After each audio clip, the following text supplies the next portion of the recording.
Hello and welcome back to yet another week here at Heroes and Hooligans, where we are playing Gilded Destinies. Unlucky episode number 13 here in Cornerstone Caverns. When we last left off, our party had finished exploring Cornerstone Tower above and had found a number of things of interest. Every floor of the tower had that thick layer of undisturbed dust. And there were no signs of any trespass or anything of the like, despite the fact that the tower has been inspected within the past 5 years. Many oddities around this tower. However, our party, after searching it, descended the ladder they had unlocked within the central pillar of the staircase, and found themselves in the caverns below, slowly making their way through, down cliffs and across the river, where Jillian took a bit of a spill, and Coca-Cola very quickly dove in to save her dear lifelong friend. Both being rescued by a very intelligent use of the levitate spell and some acrobatic work from dear Zenlin, here at home in the caves. And Reznor, of course, clearing the gap with no issue. As we left off, they had approached an abandoned camp below the tower above and are now beginning their investigation of Cornerstone Caverns. Let's take it away, gang. Let's go ahead and bring up our VTT and see what we're all thinking. We're thinking this entire place is highly suspect. And yeah, that's it. That's what we're thinking. It's highly suspect. It's a very fair thought.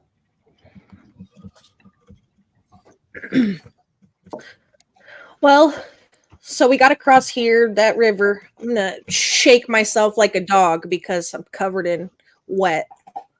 And I don't want to get to stinking. My leather's going to get stiff and stinky if I don't shake it off. And it's looking like there's some crates and things around aside from just the camp. So yeah, there are some crates here. Yeah, I think I'd like to, if nobody else minds, I will go investigate them. Yeah, if you want to go make an investigation check and take a look at those crates and barrels and such, go for it. Yeah. Let's go ahead and figure out what everyone else is doing as well. Jill, where do you think you're headed? I think she's going to check out these shredded tents and see if there's anything in there, any gear that anyone's left or something like that. Definitely. So I'll have you go over there, and if you're just looking, give me a perception. If you're like thoroughly investigating, give me an investigation.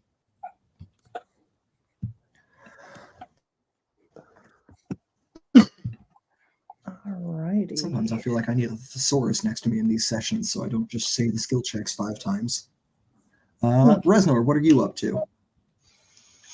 Reznor's probably doing kind of the same. He's going to look at, these are like tattered. Are they tattered from like age or like did something destroy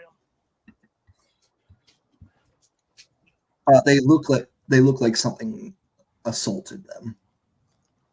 Yeah, I'll probably look at I'll them give you and that try and for figure free. out like what did it. Cool. Do you think that Reznor would do that as more of a check based off of his experience surviving in the wilds, or his knowledge of weaponry or beasts or what?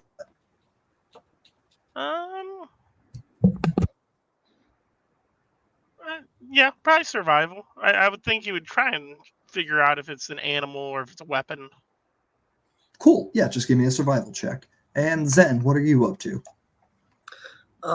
Zen's gonna walk around and feeling at home in the cave. He's remembered an old elven spell that he hasn't used in a long time that he can now use, and he's going to cast Detect Magic as he walks around the camp. Cool. And you're casting that with a slot? No, I'm casting it with Fey Touched. Wonderful. All right. Just wanted to make sure it wasn't a ritual cast. Yep. Yeah. So we will start from the top. Cola, you go over to check out these crates. What you get on your investigation check? I got a 15 investigation. All right. On a 15, you see that the barrels here were used to store mostly fruits and such. Again, none of which has rotted. Some of which is damaged, it appears, from whatever damaged the crates themselves. And you can see that a lot of them are smashed. It doesn't look like they were like ripped open or anything. It looks like something smashed them. You on a 15, you can't quite tell whether it was, they were dropped, something fell on them. You're not sure how. But it looks like the barrels contained fruits and the crates contained basically what you would consider survival foods, similar to what your grandpa was keeping in his larder. So like hardtacks and dried meats and such. Hardtacks, dried goods, foods that would last a very long time, even without this strange effect that seems to be preserving it here. Okay. Hey, Reznor, when you get a chance, you should come over here and help me look at these crates. They're kind of smashed up and stuff, but I'm not quite sure what's got them smashed. If maybe something got into them or if they got broke. You probably have a little bit of a better eye to see if it was a hungry creature or something along those lines. Yeah? Yeah, I can head over there. Yeah. All right. And from there, we'll actually move to Jillian. Jillian, what'd you get on your perception? 25. All right, 25. And that's a nat 20 for you, correct? Let me see. What did it say? Yes, it was. It was a nat 20. Wonderful. All right, so on a 25 for a natural 20, we're going to give you some good details here. As you're looking over the more enclosed portion of this campsite with the tents and stuff here, you actually notice a little bit of dried blood on the ground.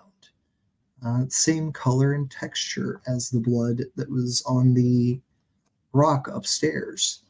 And it doesn't look like an insignificant amount, but it is the puddle of dried blood is kind of under the edge of one of the cots here in the upper tent. So it's not quite easy to catch in this low light, but you see just the corner of it that peeks out from underneath the cot. You also see that it doesn't seem like anything was really stored in these tents. They look like they were mostly just a place to sleep. And then out of the corner of your eye, you catch just a glint of some sort of metal underneath one of the pillows on the cot that is not bloodied. All right. She's going to reach for that metal that she sees under the pillow. You pull it out, and as you reach in under, you feel leather in your hand and pull out a bound book with a metallically colored bookmark. There is not a title on the front of the book, but if you'd like to check it out on future turns, you are welcome to. Okay. And we'll go ahead and go to Reznor. Reznor. Also got a nat 20 for a 25. Also got a nat 20 for a 25. Uh-huh. You recognize some of the marks here in the fabric of the tents, the way that it is caught and torn through. These were made by bladed weapons, certainly. There's no question in your mind about it. And it looks like it was a horde of weapons being swung at the tent, as though they were surrounded and then suddenly leapt upon.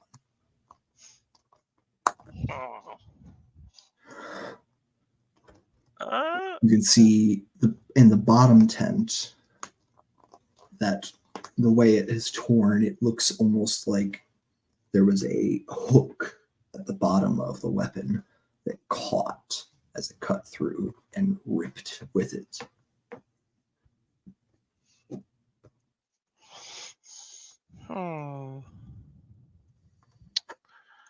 Reznor is going to now be extremely on guard. And he's going to kind of look around at everyone. It looks like whoever was here was attacked by multiple people. And then he'll start making his way up to Coca-Cola after that. And as a little reward for that nat 20 there, Reznor, after sharing this information and beginning to make his way over to Coca-Cola, as you walk, the haft of your new axe just swings forward a bit, and you see that about 6 inches above the grip on the handle, there are 2 metal hooks that extend out and up towards the blade, very similarly to the weapon that would have made these marks in the lower tents. You think they might even be of the same make, as this is a fairly unique mark of craft that you've not seen too often.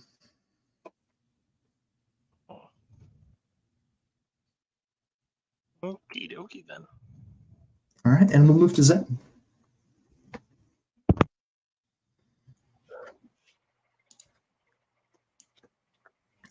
Zenlin, with your detect magic, you are able to tell that there are 2 identical sources of moderately strong magic, one in each of these tents. He's going to look for them. Like on his next turn, he will go towards those sources and see if he can find what they are. And remind me the wording on detect magic. I know in previous editions you had to concentrate to get the school. Do you just get it automatically? Let me check.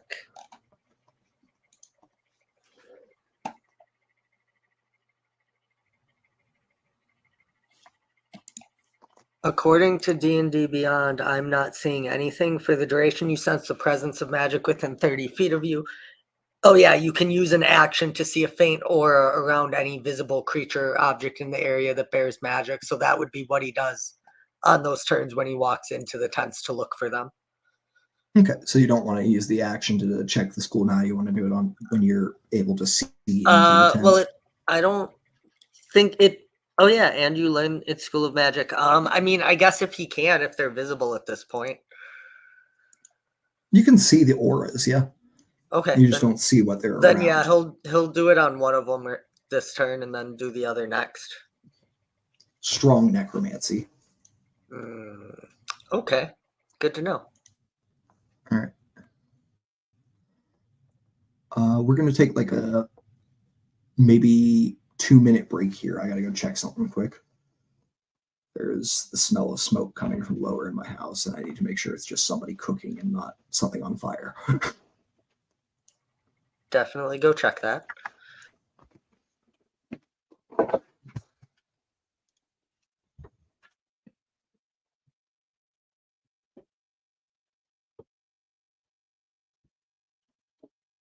Not sure if you're talking to us, Hooli, but you're muted.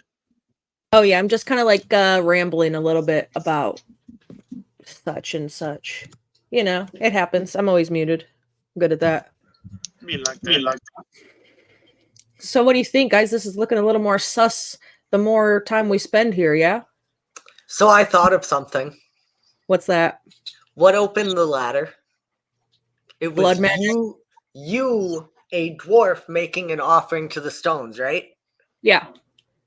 So that means that neither the mayor, I guess the hunter would, in theory, possibly be the only one involved that could actually open it in the current suspects group.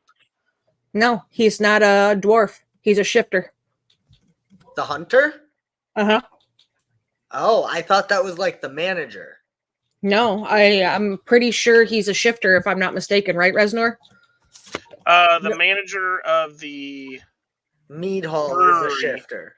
is a I thought shifter. the guy was a shifter too. I guess we'll have to find out from Chip when he gets back. Because I thought because we haven't met the hunter. Yeah, I don't No, have. I thought he did say Fetherick was. But right, because the mayor himself is not a dwarf. Fetherick Stonefoot. The mayor's a gnome, right? I think Yeah. so. Yeah, he's a gnome. The mayor's a gnome. Which I guess gnomes are also tied to stone magic a lot of times. Yeah, but it was dwarven blood. Like that was a dwarven spirit that appeared and was like. That's true. That's true. But Fetherick Stonefoot definitely sounds like a dwarf, so he could certainly be doing something with this. Ooh, what Chip, are you back? All right. Yep, I just got back. Hey, Smoke but no question. fire.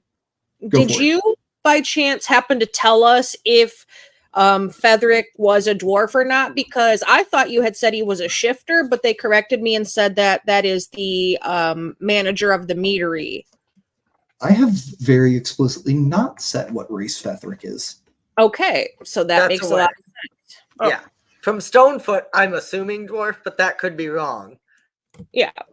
But it does sound very, very much dwarven. Yeah. Maybe I'm I'll say that is one thing to note that we've discovered since coming here is only a dwarf could in theory have gotten down here from what we can tell. Yeah, because Jillian about got her heart ripped out of her chest because she was not of the blood. Well, I will remind you that Jill did not offer blood. Yeah, she offered herbs, I think. Mm-hmm. That's all I'll say. So, I'll also let anyone who wants to on their turn for free make a history check to try to know the etymology of the Stonefoot name. Sure. Sure. So next round? Yeah. Yeah, just this coming turn, yeah. Yeah. So we will start with Reznor, are you going over to Coca-Cola? Yes. Reznor was heading Cool. over there. All right, so we'll start with the two of you since you can take your turn together since you're working on the same thing. Yeah, so I just wanted Reznor to come over and kind of look because I'm not sure if it's like an animalistic nature that these were smashed, and you've got a little bit of better eye, Reznor, when it comes to things of nature. So I'll pick up some pieces of the crate and offer assistance for you to examine them more. Cool. Go ahead and make me a survival check with advantage, Reznor.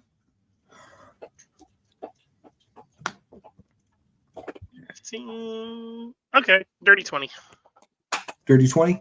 On a dirty 20, these appear to have been smashed in by some form of weapon. Like, you can tell the impact is confined to a certain point on each one. It doesn't look like anything picked them up and dropped them.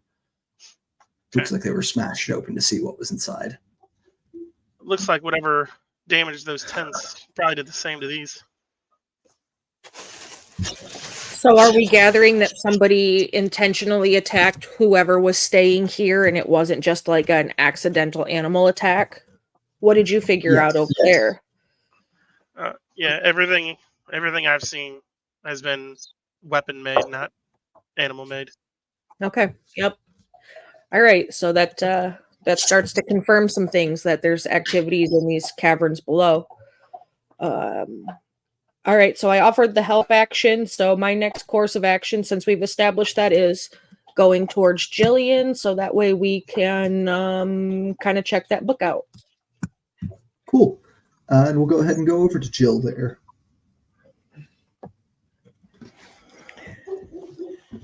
Yeah. Yeah, Jillian has the book, but she also wants to bring their attention to the puddle of blood, the dried blood on the ground too. Hey, Yeah. do you think is anybody able to tell what kind of blood this is? Do you think it's dwarven, like upstairs at the shrine? I'll lick my finger and slide it through the blood puddle and then lick it and see if it has that distinct. Dwarven blood just has a more of an irony taste rather than a coppery taste. So I'll see if it's got that like a distinct differentiation between the two. Okay. I'm going to have you give me a medicine check. I'm so good at those. You can use the bonus to checks from grandfather's patch for this. Okay.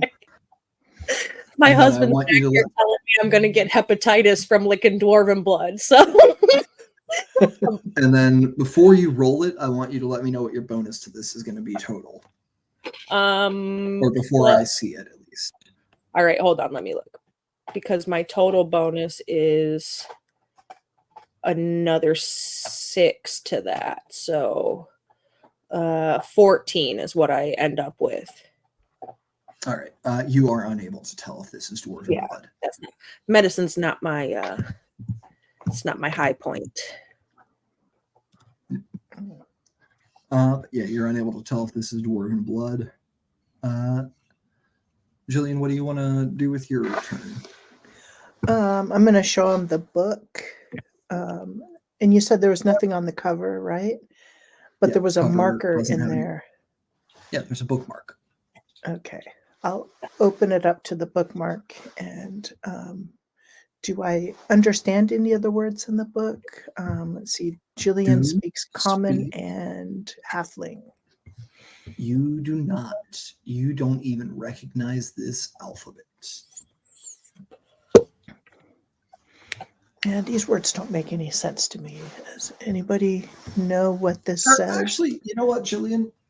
Give me a raw intelligence check to see if you recognize the alphabet. Okay. You don't know it by any means, but you might recognize it. Okay, let's do this from the sheet and intelligence.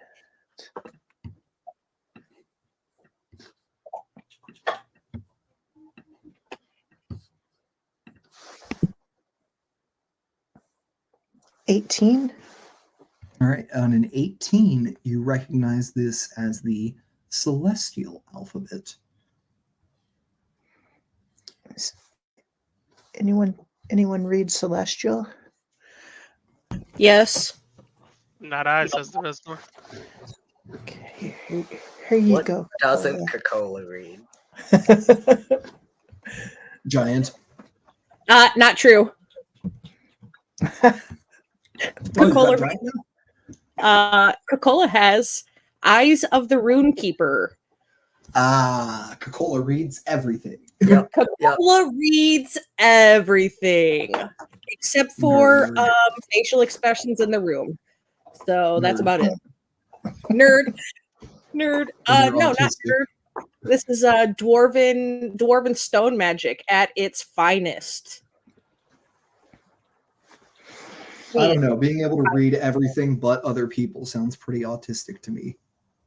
You know what? It sounds exactly Coca-Cola-y. That's exactly what it sounds like. She's a big-headed dwarf with a drinking problem, so of course she doesn't. This post and I don't like it. I was going to say big-headed dwarf with a drinking problem. You just described my family. Coincidentally, mine too, Chip. All right, yeah. So I'll wait till my next turn to read the book. I'll let Zen do what Zen needs to do. Yep, it will. Yeah, it'll be your next turn before you can read it. Yeah, Zen, you're peeking into this upper tent with your detect magic still active. Is this the one that you spent your action on? I mean, that's up to you. You told me it was the necromancy one. I assume he would focus on the closer one first. Cool. Just give me a fitty. Okay, like a D100. Just roll anything and pick odds or evens. Okay. I'm going odds never fail, like tails never fails. Hey, odds it is. All right, yeah. So you approached the one with the necromantic energy. And as you peer into this tent, you drawn to that magic, and with the overlapping vision of these auras and the things you truly see with your own eyes, you see that it is emanating from that pool of blood that Jillian saw. Was hoping it was on something other than that, so he will then spend his action to focus on the other one and start walking toward the other aura he saw that is not being carried by his friends. All right, cool. So you're focusing on the other aura? Yep, I'm not picking up blood. Also necromancy. Cool. Next turn, he'll look in here and see if this is And also I'll a actually pool of blood. say, I'll give this to you for free. You don't see that any of that aura moved to Coca-Cola when she swiped it up. Okay, I mean, It that's looks like it's good that to know. spot on the. It looks like it's the spot on the ground where the blood is that is magical, not necessarily the blood itself. Interesting. So yeah, next turn he'll look in the other tent and see if that's also a pool of blood, and then he'll go back to the group to tell them about the necromancy blood. Cool. Is that everyone's turn for this round taken care of?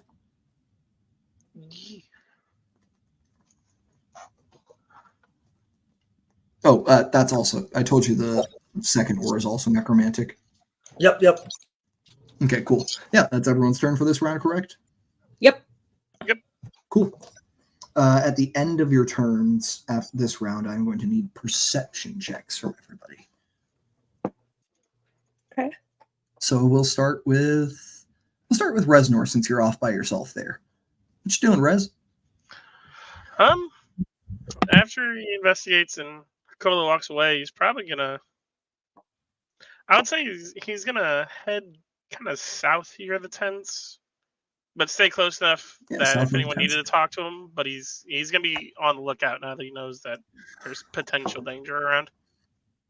Cool. I'm going to say, since you're spending your whole turn on lookout, you can take advantage on that perception check that I told you to make. Yay. Okay. 19.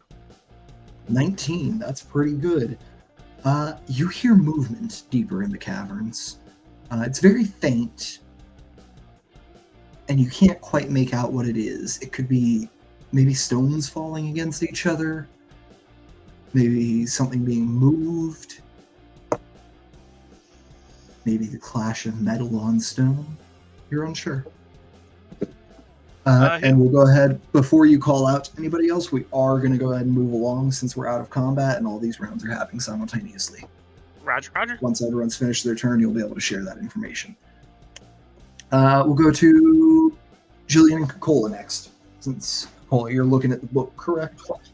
Yep. Gonna nerd. Do some nerd shit here. And let me read it. Right. Tell me what it says.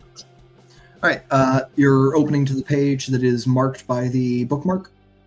I'm actually wanting to check and see if there's a title page in the front first to see if it like says, oh, this journal belongs to so-and-so, or so-and-so's guide to such and such magic, anything along those lines. Yeah, so you open it to the first page, and you do see that there's a title there.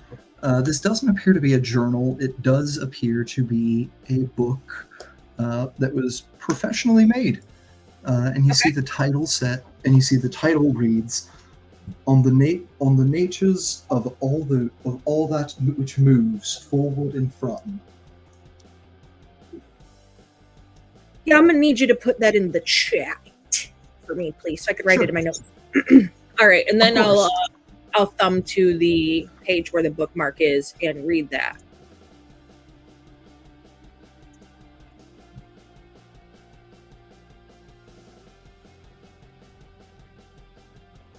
All right, so you flip to the page with the bookmark, and you see that it is a series of diagrams with a bit of writing underneath. Does Coca-Cola go? Where do you think Coca-Cola's focus falls first? Diagrams or writing?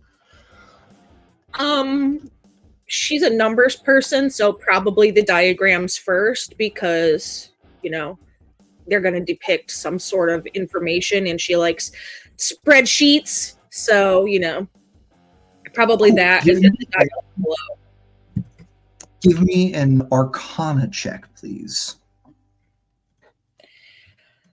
All right. Maybe. I'll think about it, Chip. 13. 13? Mhm. You're unsure what these are depicting, but they are depicting a way to... What you can pick up is that there is something that is being halted here, and it appears to depend on a river. Interesting. And what does the text below the diagram say?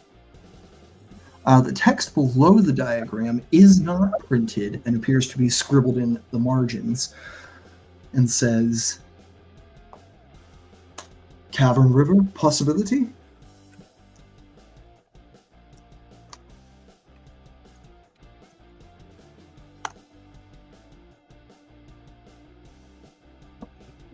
Okay.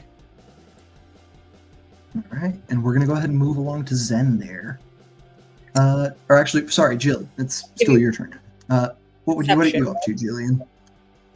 Let's see. I rolled a 11 for that perception check that you wanted, but my passive is 15. All right.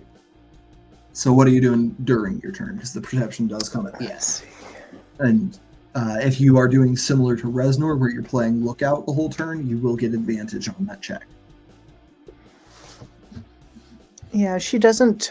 Yeah, you know what? I think she would be looking out as well, just making sure nothing's creeping up on them, because she can't read the book. Cool. So go ahead and roll that again, and if it's higher, we'll take that. Okay. Perception. There we go. 23.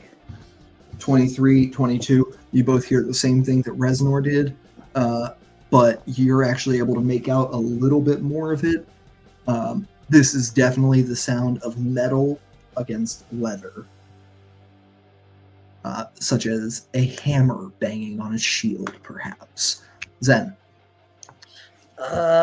Peeking in this other tent to see if the other necromancy is also blood. Cool.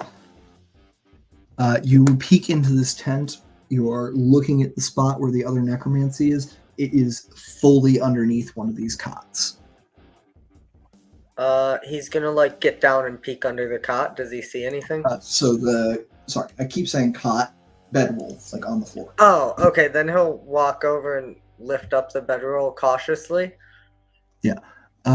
You do not see blood, but you do see a hole in the floor, no wider than a pencil, and it's maybe a quarter of an inch deep. And when you line it up with the bedroll, you see that there is a hole that pierces straight through the bedroll as well, right where someone would lay their head. So like an axe wound? No, more like a needle.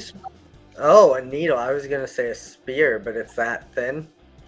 It is smaller than the tip of a pencil. Slight experiment. Can Zenlin just pour a little bit of his water skin in there just to see if it goes down or if anything happens? You pour your water skin in there, and before any of the water can drizzle out, it is absorbed into the lining of the bedroll. And seeing this, you lean down just a little bit to get your eye kind of level with the bedroll, can see inside the lining and see that it is soaked with blood. Okay. So some kind of magical weapon or something. Just give me a survival check for free, or intelligence check, your choice.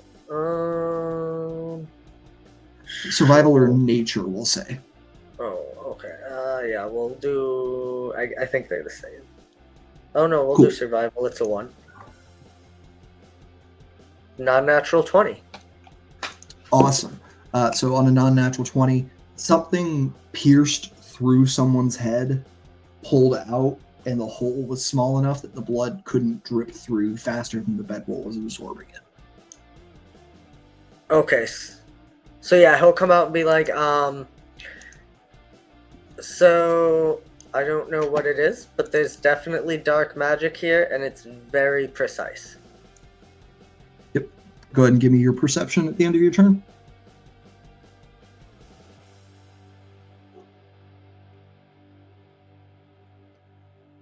Another Alright. non-natural 20. That same sound of hammer on shield, it is repeating, and all four of you begin to hear a cry. To arms! To arms! Stop the hordes! And I would like you all to roll initiative. Oh my. Oh, hell's bells, Lucy. We're about to be in trouble. As from within the tents, you see two more of those dwarven echoes appear next to you, right where the bloodstains and bodies were left, their heads poking through the tent, ethereal and unbeing. Oh yeah, we got some angry spirits here. It's okay, you calmed some down earlier. You can do it again, I believe.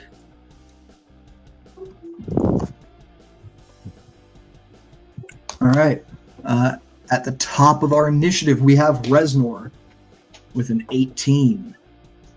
Reznor, you are first to act. On lookout, you hear the sound of the cry to arms, and then immediately hear a ethereal shuffling as these tents sway behind you, and these ghostly beings rise through them. Oh my. So those are the only two I've noticed. I don't see anything coming from where the sound was coming. The sound was coming a far distance away. Like, it is not coming from anywhere in this. No, I'm going to tell you right now, nowhere you can see on this map. Gotcha. All right. Resnor's a bit confused.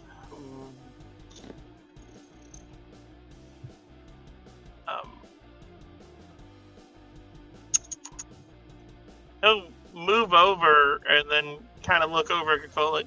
Do you know these people? Didn't we just have this discussion? Not all dwarves know each other?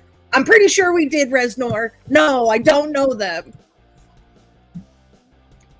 Do the two ethereal figures seem dangerous? Or do they look like they're gonna attack us?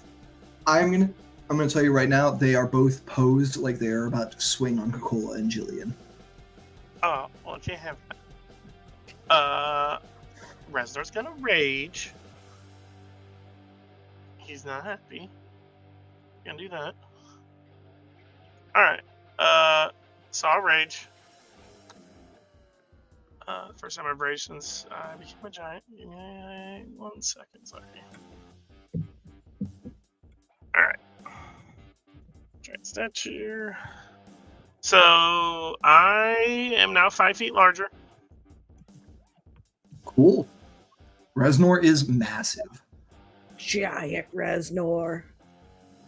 And when I enter my rage, I can infuse one weapon with a elemental type. So I'll just go with fire for my Axe of the Berserker. Wonderful. So it'll deal an extra d6 of that damage. And now it is fire damage. Alright, so you will be doing entirely fire damage. Yeah, so I'll Awesome. go for this Dwarven Echo right in front of us. Awesome. Give me that attack roll. That is a 23. That is a hit.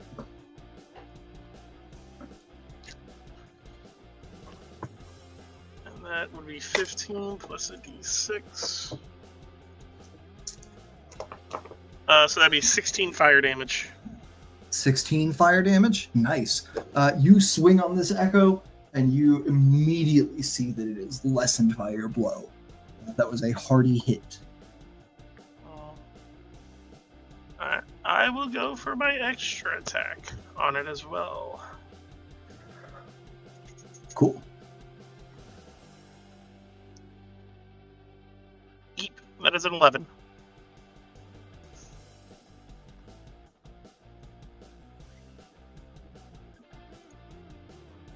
All right. That is a miss. Darn it. Yeah, that'll be... Oh, I'm... Okay. For clarification, I am shifted until the end of this combat, and am I just gaining the benefits of the shifting, or am I shifted? I should have specified that. You're shifted. Oh, okay. Resnor's gonna foam at the mouth a little bit. That'll be his turn. All right. At the end of your turn, it is going to pass to the Echo you just attacked, who is taking these blows from your fiery axe, going to turn to you and begin to whisper.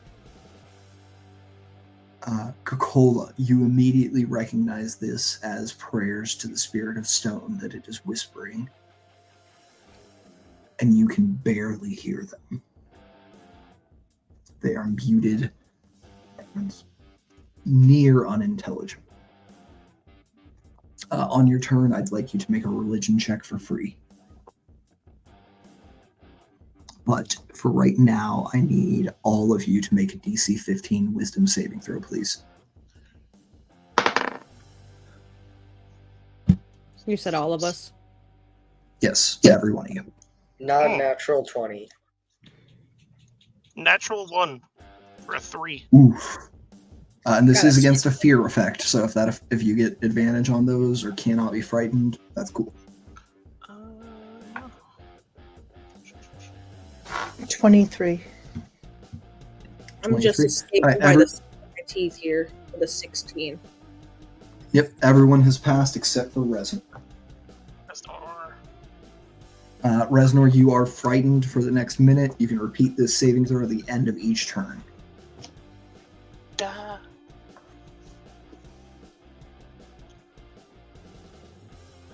Okey-dokey. We will go ahead and move to Coca-Cola. Okay. So I'm going to take my turn. You wanted a religion check first. Let me give you that. Wah, wah. 5. 5. Yeah. So I will draw my rapier, but I would like to use my action to make a persuasion check. I'm gonna utter a prayer to the stone myself. I'm gonna say, we humbly ask for your divine intervention to guide these departed dwarven spirits towards their eternal rest and tranquility. May their souls find solace in the ancient halls of their ancestors, where their laughter and strength can bring comfort and closure. Grant them to the serenity to release their burdens and find them peace within gentle streams that flow within the mountains.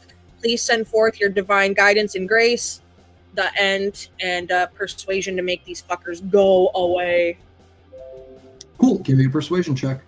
And they're dwarven, so I'm going to roll that at advantage as well. Which doesn't really do much for me because, okay, that rolled better. 27. All right. They do not appear to register your words. You do still have your action. Okay, cool, great.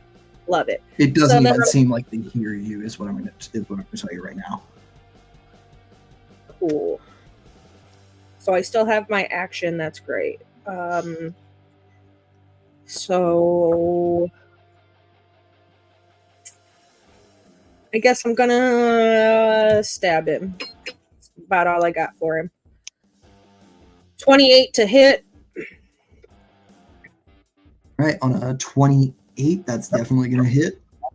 Okay. So 11 piercing damage, 3 additional bludgeoning damage because dwarven stone magic, and let me get you to sneak.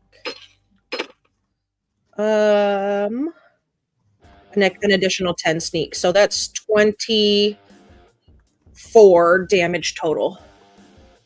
All right. And then bonus action, I am going to Sanctuary Jillian because I know she's not going to attack this round. She has other more important things to do. So that's what I'm going to do, Sanctuary. Awesome. And that's EOT for me. Cool. All right. Turn is going to go to the Echo you just hit. Who is going to lash out at you with a ghostly axe.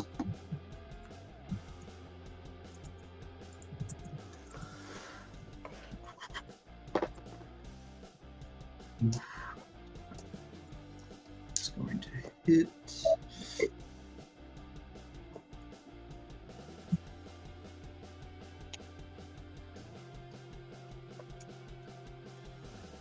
I'm going to need, or no, sorry, ignore me. Cola, that is going to be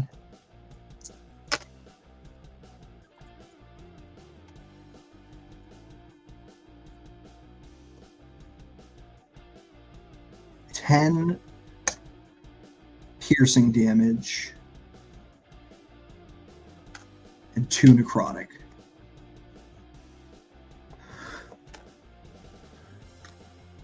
Okay.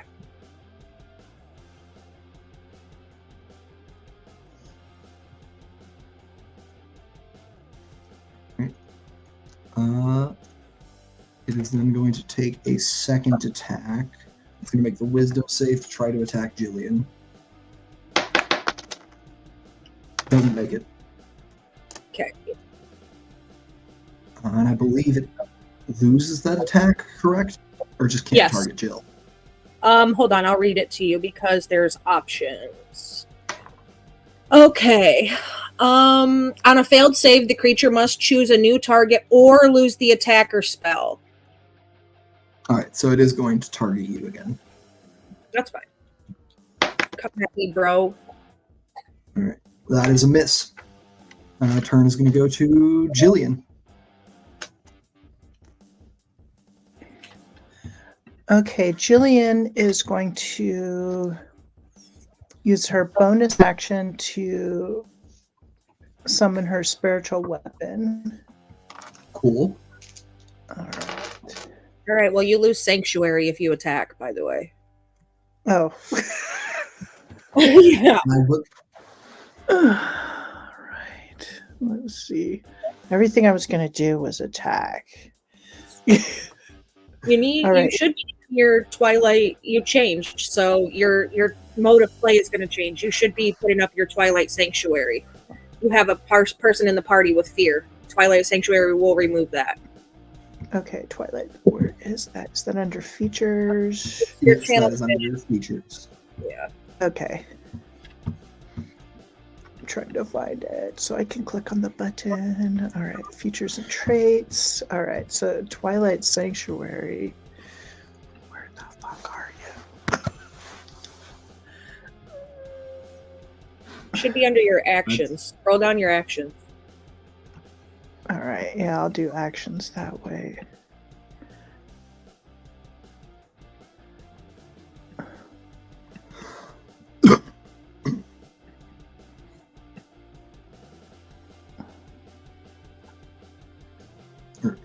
Well, I'm not finding it. Vigilant I've got it here. blessing.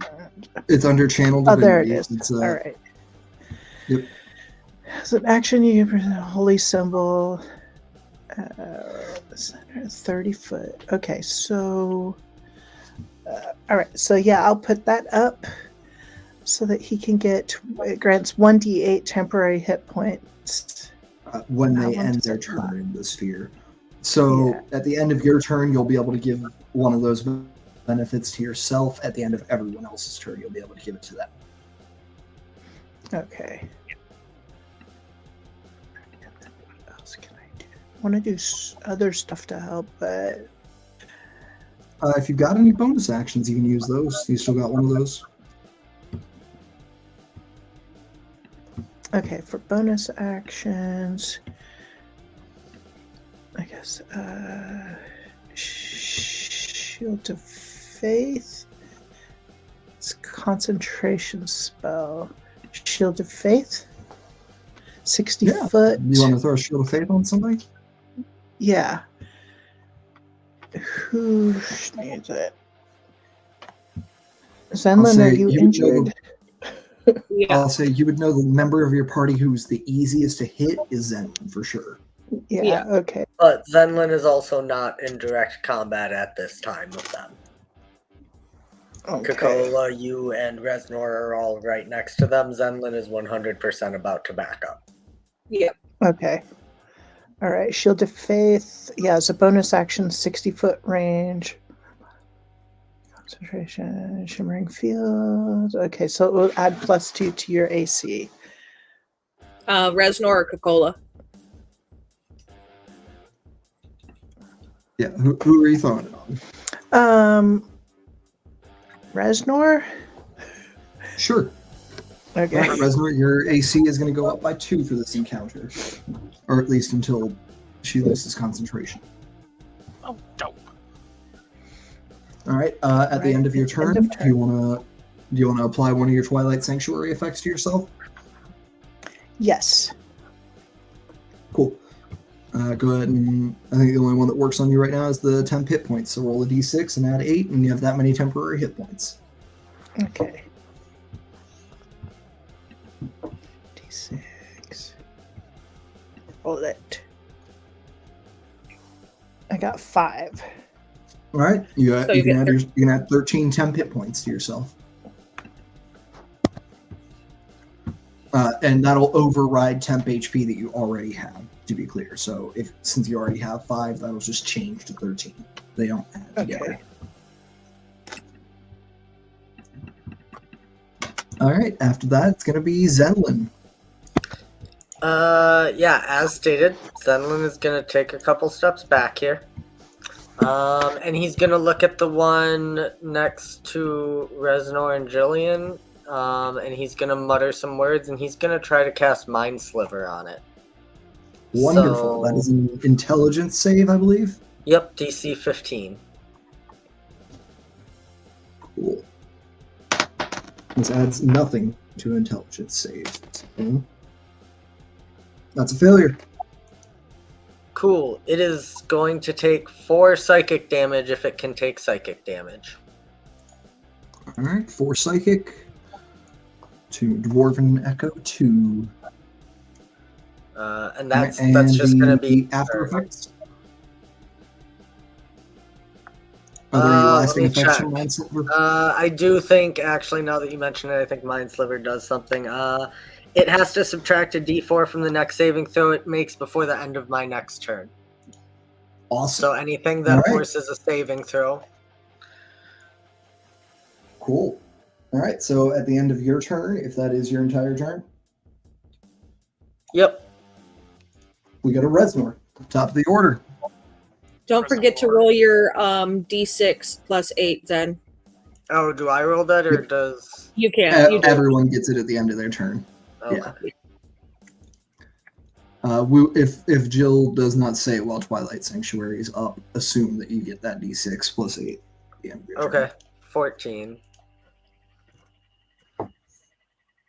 Make sure you're tracking how many rounds that's up, by the way, Jillian. Because think it it lasts stays up for 10 rounds. Yeah, 10. All right. Reznor. Reznor. So can I make the save at the end of my turn? Is that what you said? Or try to make the save? Yeah, you make the save against frightening against on the end of your turn, correct? Okay. So while I'm frightened from him, can I not attack him because it says I can't willingly move closer? You can attack him since he's right in front of you. You do have disadvantage on attack rolls while he's in your line of sight. Okay. Resnor's gonna attack him, but you can definitely see that Resnor kind of hunches a little bit. Like, disadvantage. Oh, probably taking that. 12. 12. That is a miss. Well, he'll go for his extra attack now.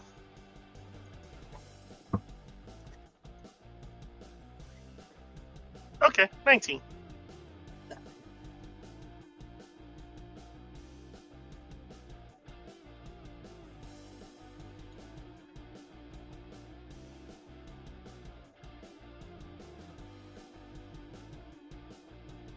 Go ahead and give me damage for that attack.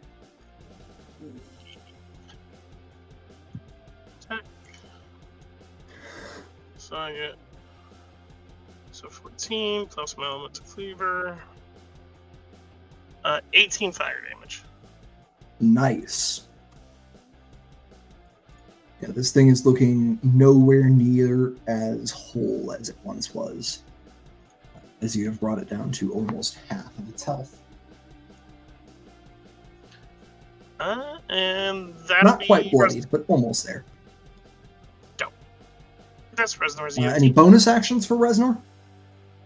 Oh, he's gonna attempt to hit it with his long tooth shifting strike. Cool. Where is that? Oh, there it is. Well, it's disadvantage. Yeah, nat 1 for 9. Oof. Yeah, that is going to be a miss. Shame. All right. At the end of your turn, it's going to pass the one you've just hit, which is going to make a very familiar motion to Jillian and reach into your chest, trying to grab your heart and squeeze. Ew. Rez, you're not frightened anymore, by the way. Yeah, your frightening ends on your turn. At the end of your turn, Jillian's Twilight Sanctuary. So that, or actually, go ahead and make the save first, and then we'll let, and if you make it, we'll let Jillian give you 10 HP. That'd have been a 10. No, you didn't make it. All right, but yeah, you're no longer frightened. As it reaches into your chest, does a 18 hit. Hey, wait a minute. Sanctuary, my mans. It's attacking Resnor. Oh, I thought you were reaching into Jillian's chest. Never mind. Oh, No, Sorry, Rez. it's making a motion familiar to Jillian. Okay. gotcha. But rolled it's an 18, reaching you into said? Resnor. Yep, 18.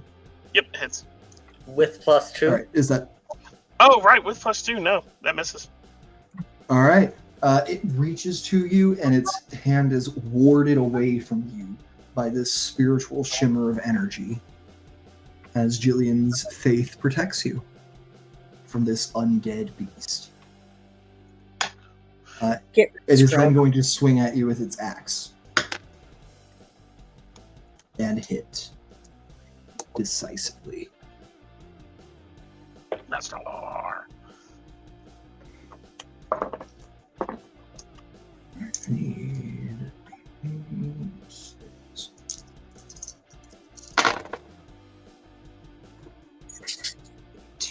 20.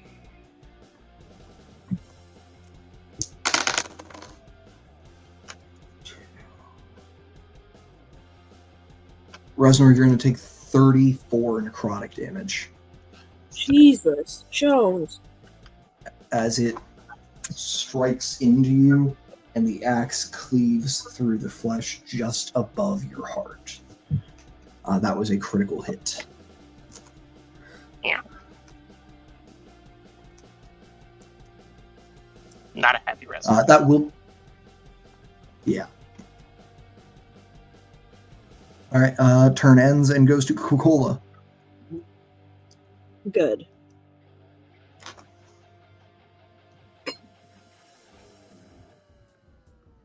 Um, 18 to hit. 18 to hit. You're swinging on the one right in front of you. That's a hit. Okay. Let me roll up all the damage and I'll just give you a total. How about that? Cool. That's very helpful.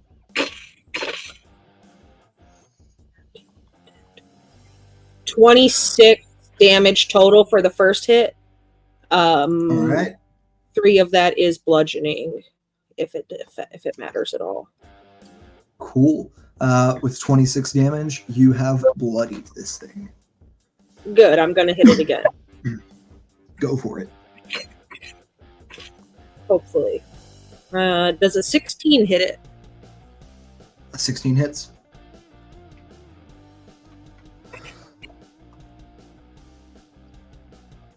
For 9 more damage.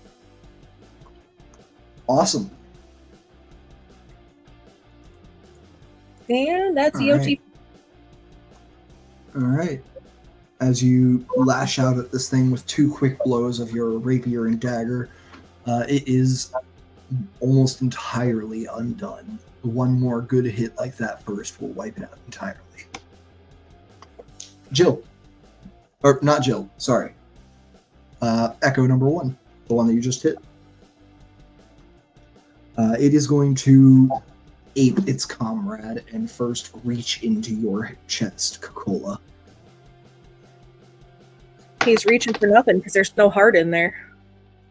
All right, does a 20 hit? Yeah. Sure does. All right. As it reaches out and grabs hold, you are going to take...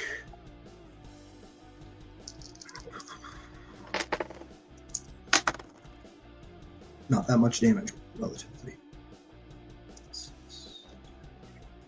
You're going to take 10 necrotic damage, and I need you to make a Constitution saving throw for me, please. So you said 10? Yep, 10, and then a DC 15 con save. Con save.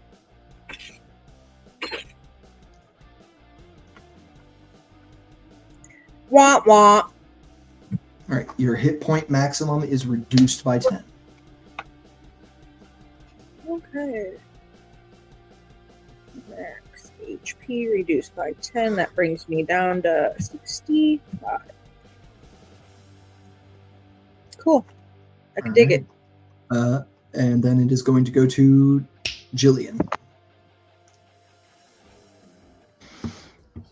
Okay. Let's see.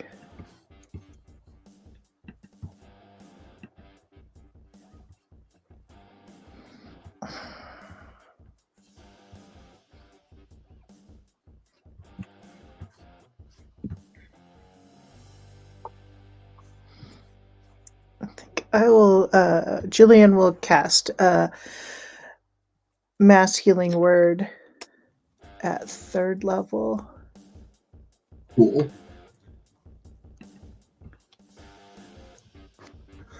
Okay, I am in the thing, but it didn't do the thing.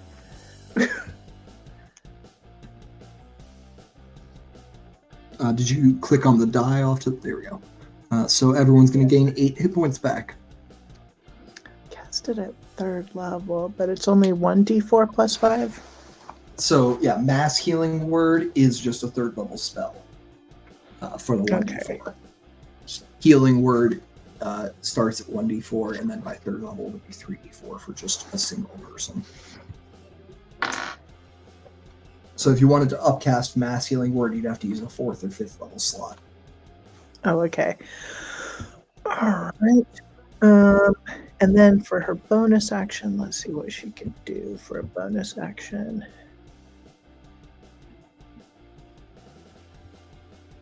Slide this little elevator bar up.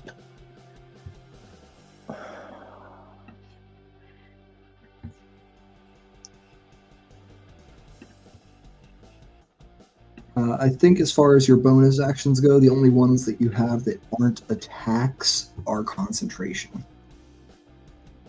Oh yeah, I Yes. have to maintain concentration on that. Or healing, and you wouldn't be able to cast another spell right now anyway, since you've already cast a leveled spell this turn. Okay. All right, then just concentration spell, and then mark down that I've got 2 rounds of doing the thing. Wonderful. Oh, I can't get All right. Elevator bar. There's like 3 different elevator bars to hit to get to concentration. All right. All right. Oh, Oh, you guess don't need to I make a concentration check. Although, Cola, I do need you to make a concentration check actually for Sanctuary, correct? Sanctuary is not a concentration spell. Awesome, thanks.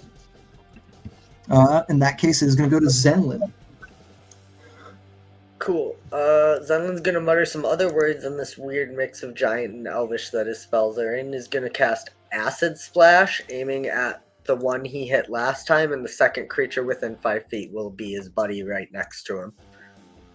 So those are Alright. dex saves, and the first guy has to subtract a d4. Awesome.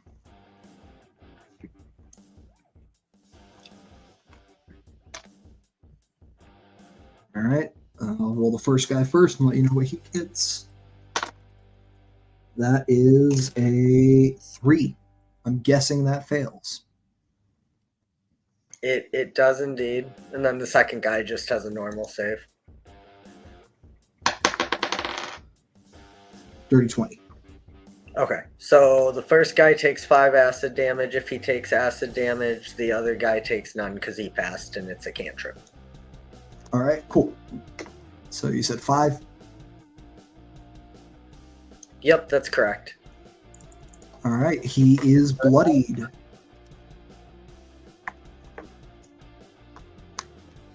All right, anything else for Zen this turn? Nope, that'll be his turn. All right. Top of the round, Reznor. And Zen, make sure you re-roll for your temp HP. Oh, yeah. If it's lower, you don't have to. If it's lower, you don't have to replace it. I don't think I can roll higher because I got a 6 last time, so I'm just not going to roll if that's okay. Oh, okay. Yeah, I didn't realize you got a 6 last time. Cool. Reznor. Reznor, he's gonna go for the one right in front of him again. Very angry. God. That is going to be a dang it. miss. Yep. That natural 1. Go for my extra attack. Another? 2 nat 1s in a row. Oof. Mm. Yeesh. You want to try to bite it? Yep. We're gonna try to make something happen here.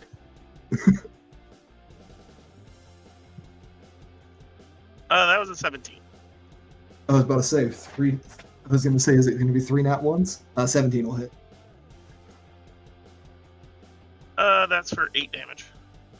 All right, that's not bad. And that's non-magical piercing, correct? Yes. All right, I know it's not magical because it's your bite, but it's piercing. Yeah, it's piercing damage. All right, that does not appear to have done as much damage to it as you think it should, And that'll be. but it does seem to have hurt it still. Oh, I still did damage at least. And that is going to be it. Does Reznor get temp HP? Yes. Reznor, you do get to roll for temp HP if you want. Yeah, everybody gets to roll for temp HP at the end of their turn. What was that? Sorry, what die? You get to D6 roll to plus see. Yeah, D6 plus 8. So 12. Nice. 12. Is that higher than you already had? I had no temp HP. Okay, cool. I took that crap last turn. I wasn't sure if you had any temp HP. Oh, yeah, duh. Sorry. All right. I think this one's actually going to turn and fly straight through you, Jillian. So Jillian, Coca-Cola, and Reznor will all get opportunity attacks as this one moves through if they'd like. Please kill it before it kills me. I am squishy.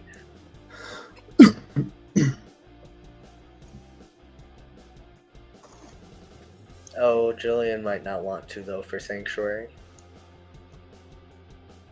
15 if it hits 15 does hit. for I also 13 said- damage. And then you got a 17 to hit, Resnor. That's also a hit. Mhm. And 13 damage, Coca-Cola. 13, yeah. Looks to be just about as hurt as the one you've been laying into, Coca-Cola. Perfect. That's 8 plus 1. So 9 fire damage. Have you been adding your rage damage to this as well? Oh, I didn't do that one. That would be another +2, so 11. And you've hit it 4 times? Total?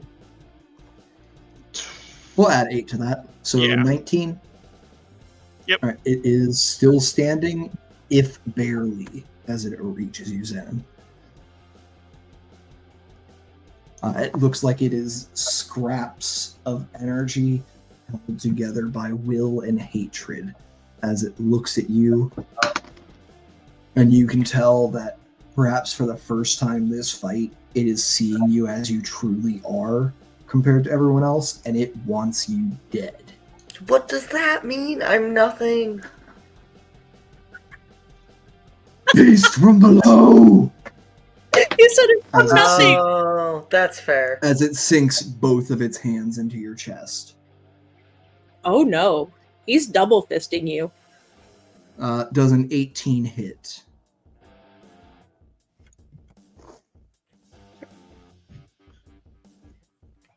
Yes, even with shield, it hits. Does a 15 hit. No, because I cast shield. Wonderful. All right, so one of those is going to hit you for 7, 15, 16, and then I need a Constitution save. It's going to be 16 necrotic damage. Don't worry, Zen. We won't let you die all the way. Well, I failed the con save, so is that 10 max HP? No, that is going to be 16 max HP. Awesome. Or minus 16. Yeah, no, I got you. Oh, which brings you down to... Yep, that's rough. Yep, exactly what I'm at, yep. Yeah, you are at 10 max HP. Ooh. Yeah, your temp HP should have soaked up a majority of that damage at least. Oh, good Yeah, call. actually, Yeah, that's fair. I'll say this. Yeah, good catch. Yeah, only reduce it by the amount you took from your actual health. And Coca-Cola, was it you who did that happened to last time? Yes. All right, so go ahead, only reduce your max HP by the amount of real damage you took. I took no real damage last time, so I'm back to normal. Cool. Yeah. Yeah, I took reset 2. yourself and even That's give much yourself better. this 3 temp HP left that I think you should have, actually, right? Because you had 13 Yeah, and I took still 10. have my. Yeah, I still have my 3 temp. Cool. Awesome. Yeah, so Zen, just reduce your max by, what would that be? 2? Indeed. And then re-roll your temp. Yep, reroll your temp at the end of your turn. It's, yeah, at the end of my turn, I get to reroll, not now. Oh yeah, that's right. At the end of your turn. Mm-hmm. And that is going to go to Coca-Cola. All hail Twilight Cleric, bro. All hail Twilight Cleric. That's all I got to say. It's my favorite. Okay. Yeah, I mean, it's Well- the strongest class in the game. I have renamed my rapier to Ancient's Wrath, so you could be angry as you want, or little spirit guy, but I'm angry too. Dirty 20. On the On one my in front of you? Yeah. Cool. For, That's a hit? Yep, I'm gonna give him a lot of damage because he's really made me mad. He pissed in my Cheerios and I didn't like it. So 12 and 12 is 24, and 3 is 27, and 3 more is 30 damages for my first hit. Congratulations, you've obliterated the first echo. Good. And then I'll move. I'll take my movement to here, and my second attack will be on this fucking guy. Go ahead and give me that roll to hit. Ooh, that is a natural 20. He's dead. But, let's see what you would have done damage-wise anyway. 12 damages. Yep, he's dead. He had 2 health left. Good. Fuck all the way All right. off. There are no more echoes in this region. We are going to remain in initiative, though.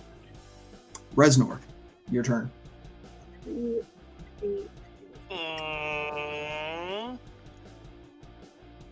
As you see a more stable, perhaps, would be the word, more solid figure come up to the edge of this cliff on the lower section.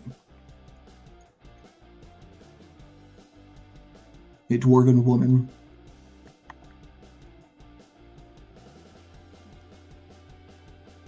holding a warhammer in both her hands.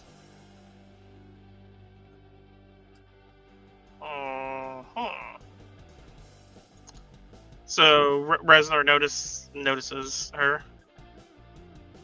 Oh, yeah. She's not making any secret. She is running in metal armor.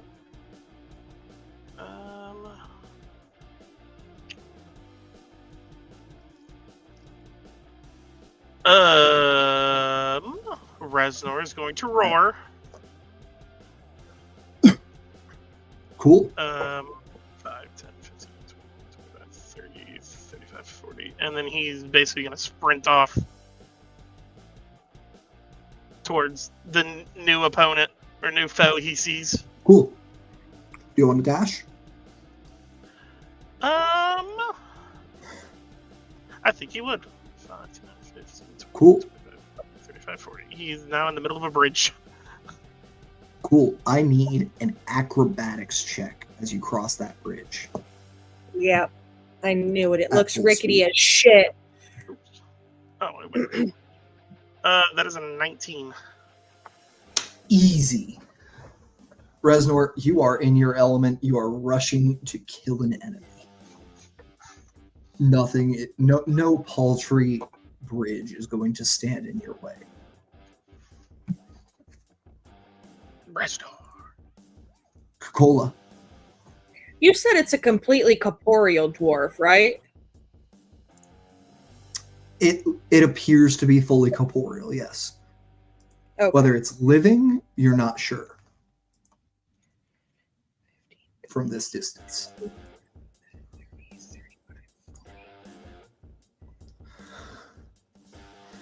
That's all I can get with a dash. You are Well, rogue. I know that I dashed already. You double dashed. I can double dash?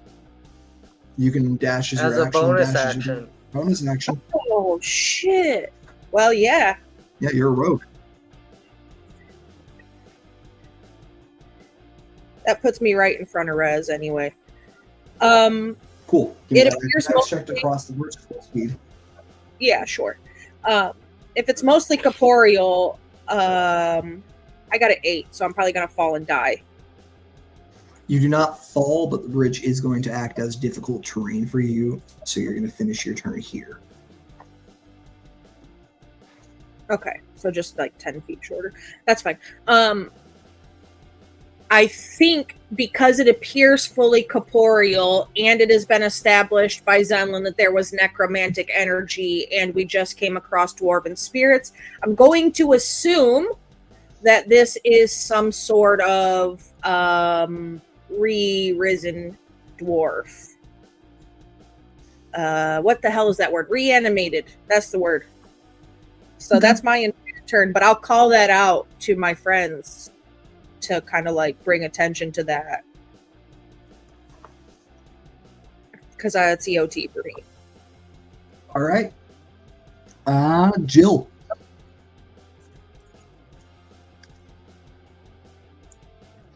Jillian's gonna run down there and catch up with those guys. using a dash action too if she needs to. Because I need What's to be your movement within speed? 25? 25. But yeah, she needs to stay within like 30 feet of them for the Twilight Sanctuary to be affecting them. I'm going to give you two options here. By hugging the edge of the cliff, I will need you to make a DC 10 acrobatics check to not, slip on the edge or anything. And you'll be able to make it to right here. If you're moving a more safe path, Jillian can end up right about here. And you don't need to make a check or anything. Zoom in so I can count if that's 30. Yeah. Yeah, So that would that's still still get them within within 30 range, feet. right? Yeah, that would still Okay. be within 30 feet of both of them. Just barely. I wonder if I could pass that acrobatics check. It's a DC 10. You could try. Yeah, true enough. Guide yourself. Use guidance. Yep, you passed. 14. Well, if she used guidance, she wouldn't be able to dash. Fair. But with a 14, you pass, and you are able to make it up to right behind Coca-Cola.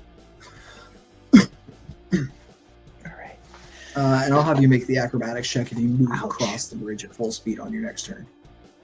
Zen, you're last. You have Cool. been left behind by your Haler and Hardier friends. That's okay. Zen's just gonna step up here. And as a Yeah. bonus action, he's going to spend 3 sorcery points to summon his Hound of Ill Omen. Wonderful. I get to summon it within 30 feet of the target, which the target is obviously the dwarf. So it's just going to appear Cool. right in front of her.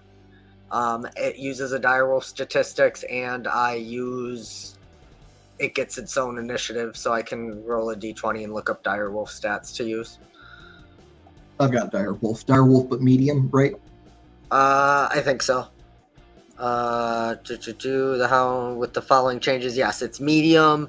It can move through other creatures and objects as if they were difficult terrain, and at the start of its turn, it automatically knows the target's location. If it was hidden, it isn't from the Hound.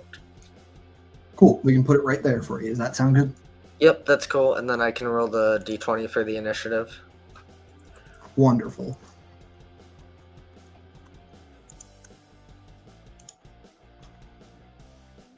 That's a natural 11 plus a direwolf stacks. Cool. Give me just a second here. Player accessible stats. You should be able to click on that token now to open up the stat block for it whenever you want.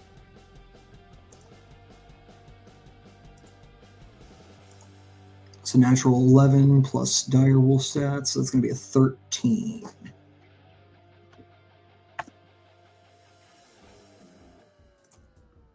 Cool. Which means at the end of your turn, this new dwarf is going to act. And you will not get the benefits of Twilight Sanctuary right now, so you do get to keep temp HP you already have. Right. Just don't get to get new stuff.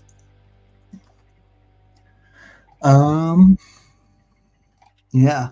I think this dwarf here is going to see this hound form in front of her. Describe what your Hound of Ill Omen looks like to us, by the way. What's this dog? Sure. So out of the darkness, it forms. And I don't know how many dogs or wolves there are in the Kyber.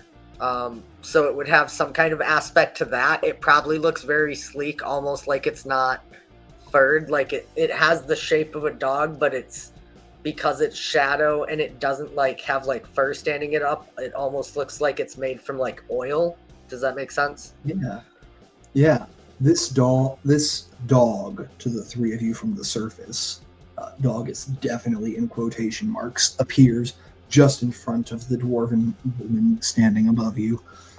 It is oil black with leathery skin, no fur to be spoken of, and slavering jaws as it looks at her and lets out a mournful howl.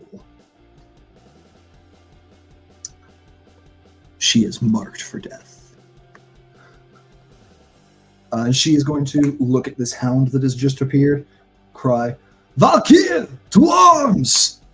And bring her warhammer down on its head. Does a 17 hit the dire wolf? I have those stats. Let me check. It's a 14. I've got it up. Okay, cool. Okay, cool. So 17 will hit. She is going to deal 4 bludgeoning damage to the dire wolf.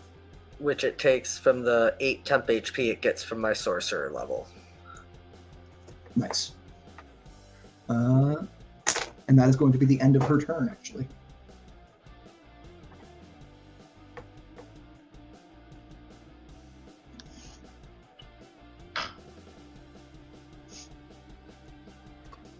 After that, it's going to go back to the top with Reznor. Reznor! So, I forgot to mention, but Reznor had to end his rage because he didn't hit or take damage last turn. Yeah. And so, he's gonna 5, 10, 15, 20, 30, 35. He's gonna move up to here. And then he's going to rage again. Cool. I'll just stick with the fire damage on the axe. And Reznor's going to throw his battle axe. All right. Eat that battle axe, Reznor. Yes. Do I just use Can it? you, for our audience at home, could you give us a little explanation of why Reznor is yeeting a battle axe instead of swinging it? Because Reznor is a now Path of the Giants barbarian, which gives me Elemental Cleaver, which is why I can now infuse my weapon with fire damage, and when I do that, it gains the thrown property.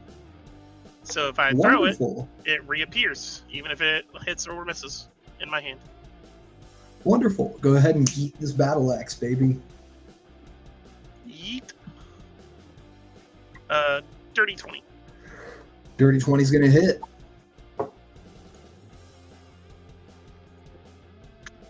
For 7, plus a d6. Plus your rage damage. Plus rage damage. So that's 7, 9. Oh no, rage is melee damage.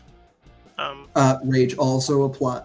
If you look under Path of the Giant, it grants you a feature which allows you to apply it to thrown weapon checks. Yep. Yeah, For okay. thrown weapon attacks. Gotcha. All hail Swolesnor. So that's 9, 11 fire damage. 11. Nice. A hearty blow to this being. And then the axe just reappears. And now he'll make his extra attack. All right. He'll throw it again. Throw it again. Wonderful. This bitch is 21? empty. 21. All right. 21 is going to hit. For 19. Plus the d6.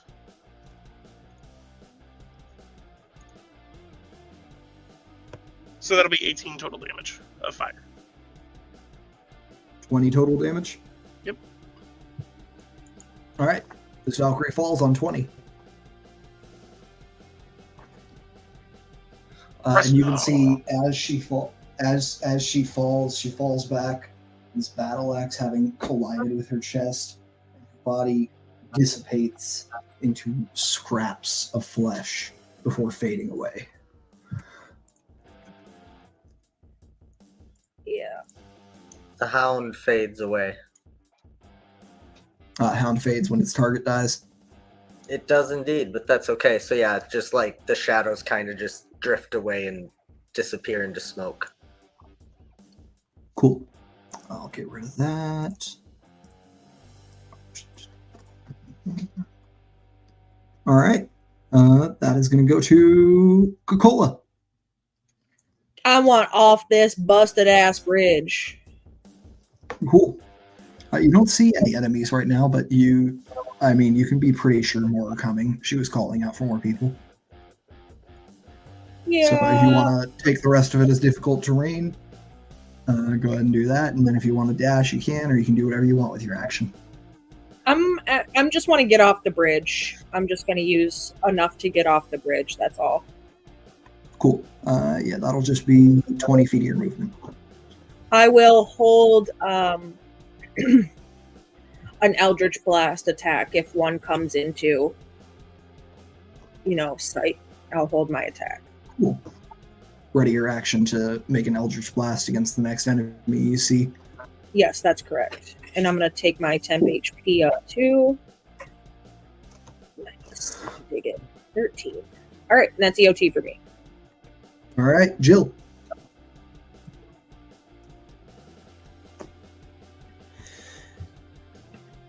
Jillian's going to move up to, let's see.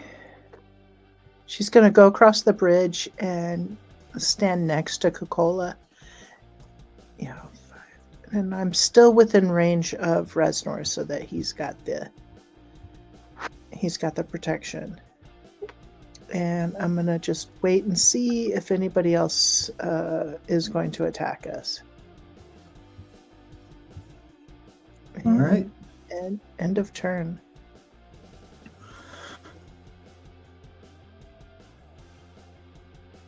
All right. So you're not moving, is that correct? Oh, no, I just moved you. Got it. Yeah, end of turn. Zen. Zen's going to use his free daily casting of Misty Step from Fey Touch to teleport across the cavern instead of crossing the rickety bridge. And no action because there's no threat. I guess if he can use his action to try and see into the darkness or something to see if there's anything else up ahead. I'm going to say it's going to be a hefty perception check because of the angle, but you can try. Okay. How about 22? 22. You don't see anything, but you do hear further, not close to the edge of this cliff here in front of you, but further into this next cavern, you can hear people moving around and preparing for battle. So yeah, he'll just say that. There's someone else up ahead. And that'll be his turn.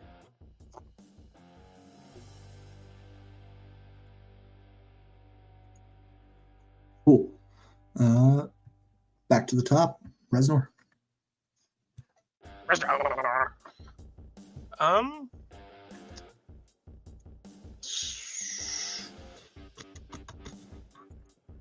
So am I right that this is this a different level, or is that just an overhang right there where I'm marking?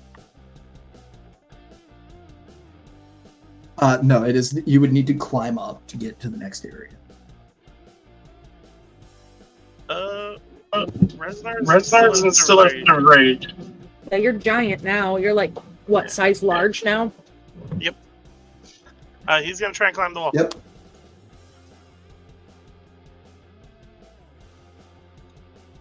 Wonderful. Just an athletics check. Or actually, how tall is Reznor now? That would put him at... It would put him at 11 feet.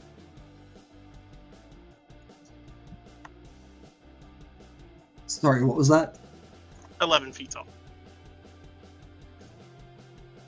11 feet tall. Reznor, you can actually reach up, and you, as you grab the upper lip of this cliff, realize you could be a ladder for this cliff.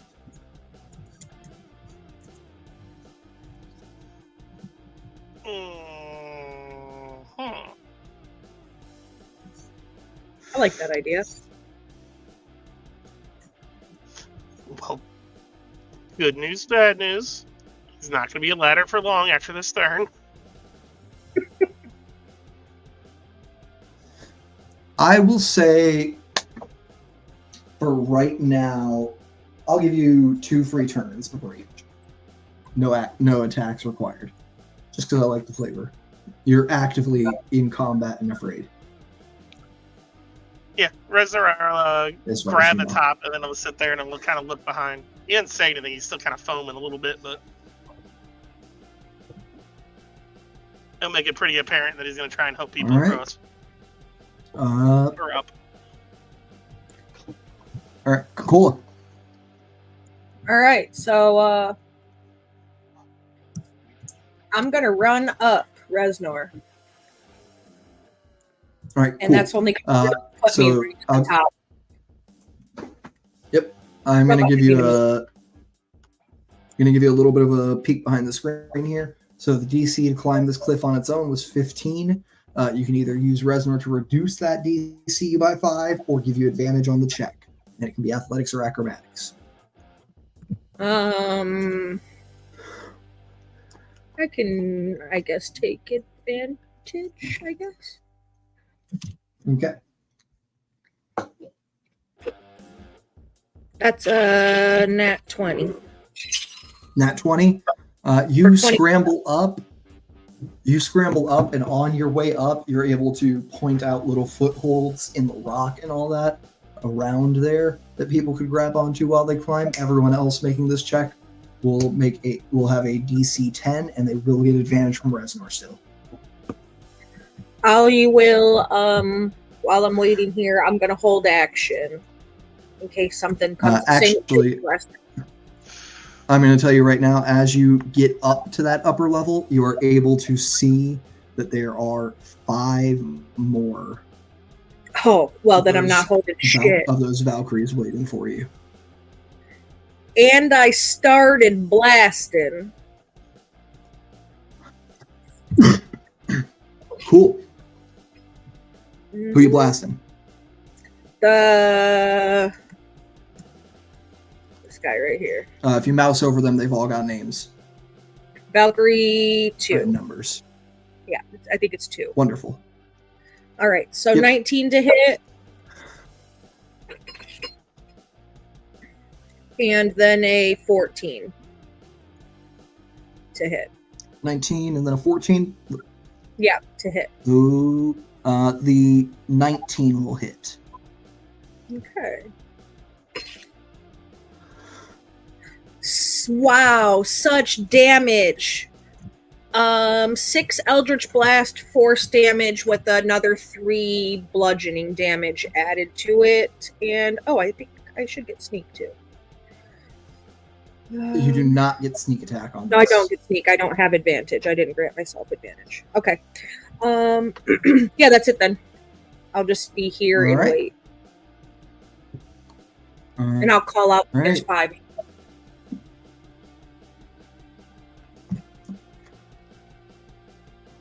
And you see as you approach and you fire, right after you fire off this first volley of blasts, all of them are going to use their reaction to set their warhammers in position, and you see that the top of these also are designed to work as pikes.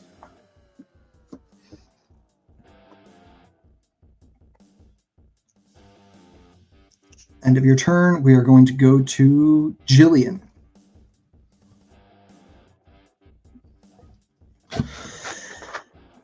All right, Jillian's going to move over and scale the wall with those guys. All right, cool. Get up there. DC 10 athletics or acrobatics with advantage. Okay.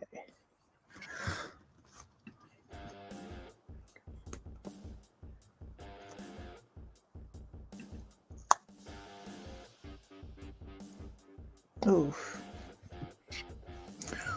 I rolled a 7. Let's see. You are rolling with advantage here, so go ahead and roll one more time. okay. One more time. 15. You make it up. Yep, you make it up, no problem. Go ahead and pick one of those burst squares along the edge of the cliff to set yourself into. Okay. And Jillian, measuring it out, you would need to use a dash action to get up the cliff. Is that okay with you? Yes. All right, cool. So you do not have an action for this turn, but you do still have your bonus action. Let's see.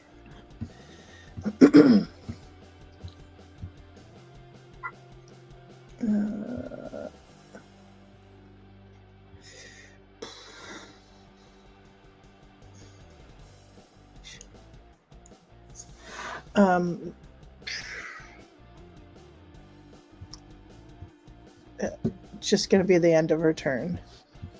Cool. All right. You see the same thing Cola did. You see all these Valkyries laid out in front of you. Zen. Zen is going to use his dash action so he can climb up the wall. Cool.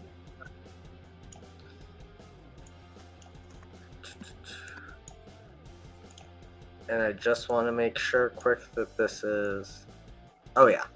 He's then going to spend 2 sorcery points to quicken cast Watery Sphere centered on the center guy of the 3, if that's okay. Yeah, wonderful. What is the range on that, or rather the radius? It is a 5-foot radius, so that's why I wanted to try and center it on the center guy if I could, because then I think it hits all 3, but that's totally DM. Cool. 5-foot radius will hit all 3. Cool. So... Oh, does it... Oh, there we go. I think I sent the right thing to game log.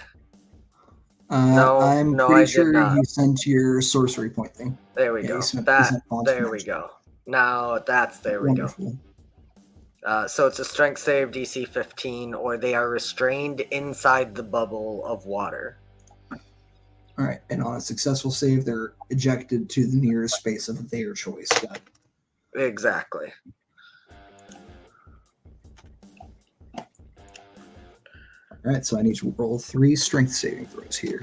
They are not bad at these. I'm going to tell you right now. They add. You know what? Let's Yeah, roll I these in front of the board.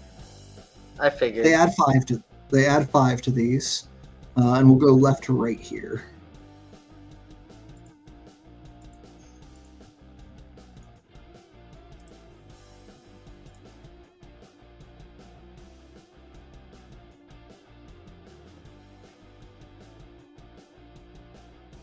All right. Well, 2 of them failed for sure, I'm pretty sure, and 1 of them definitely succeeded. That appears to be correct. Yeah, so we have a 12, an 11, and a nat 20. Yep. And that's my turn then, because that's action and bonus action. I suppose I could move more, but I don't want to get closer to these 2 in front. All right, wonderful. So that will be... The middle one is not restrained and is ejected. And it will be ejected to here.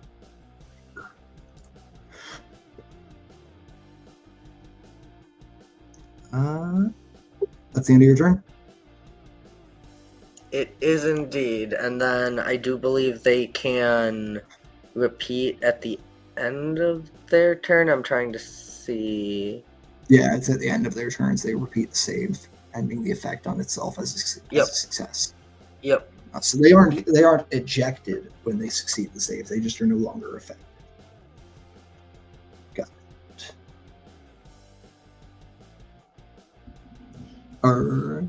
Yeah. All right. So that is Valkyries 3 and 5 that are locked up.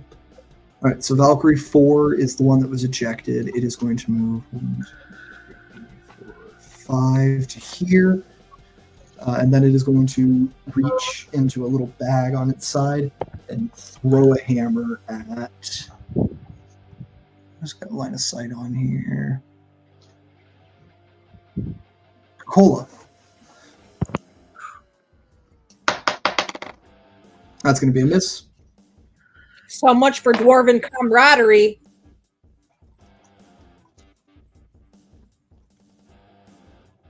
I will yell it at them. All right. 1 and 2 are going to spend their turns taking the dodge action, so attacks against them will be made with disadvantage. And 3 and 5 need to try to make those saves again.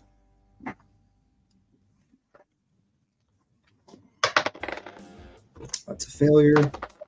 That's a failure. All right. That is top of the order. Reznor. And actually, I was wrong. Number 1 has not taken the dodge action yet. It moves right after Reznor. Big guy So Reznor. Reznor, your turn. With me being as large as I am, is there enough room for me to get up here with everybody? You are officially large-sized, correct? Yes. All right. So actually, what we need to do here is fix something. The size of this giant ass token. Yeah. No. But I Good news. will allow you to make an athletics check to leap over it. Oh, he's very athletic. We're going for it. You hit a 15, you leap over everyone. You hit a 10, you leap over everyone. But I'm going to make you choose someone to deal 1d6 of crushing damage to as you kick them on the way over. 21. Nice. 21, easy. Yeah, Reznor. At that point, I'm going to say you can pick anywhere on the first platform, including the bridge, to land on. I feel like landing on the bridge would be very, very scary. It will not break it. I will say landing on the bridge will not break it right now. Oh, he is going to land on the bridge then. Boom!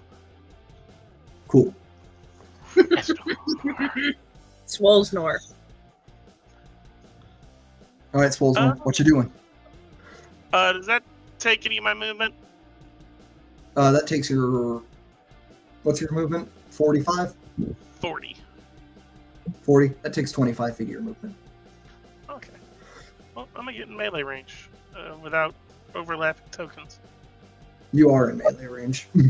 Dope. You can land fully in melee with both of them here. I'll say. Awesome.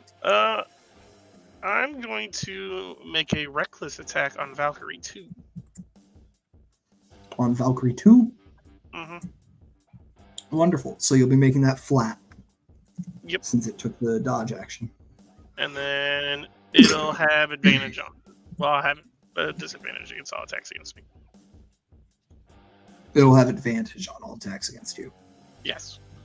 Everyone will. That is a 13. 13's not going to do it.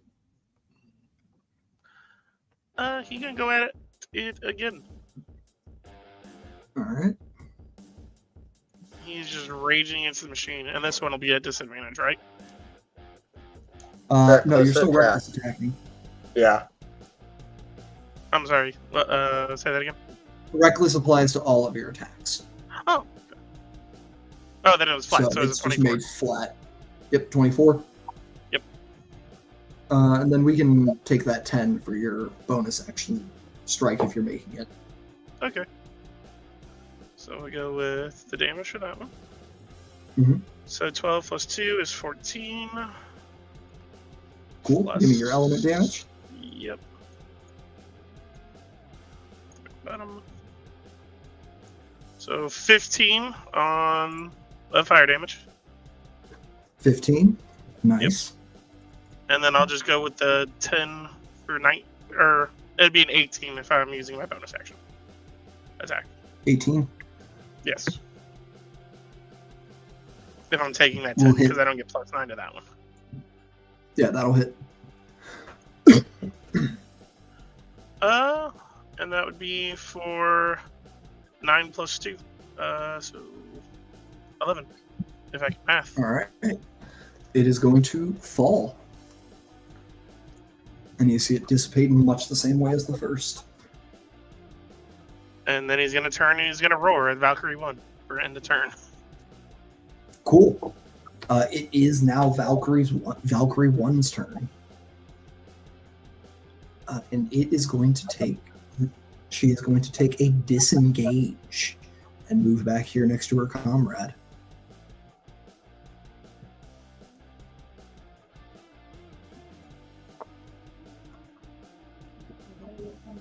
End of her turn. Cola, that's you. All right. Well, since Swolsnor's standing on the bridge, and I assume he's in like great axe stance, which means his legs are spread apart, I want to move up behind Swolsnor, but I'm going to duck down and I'm going to blast from between his legs. All right. Give me that Eldritch Blast.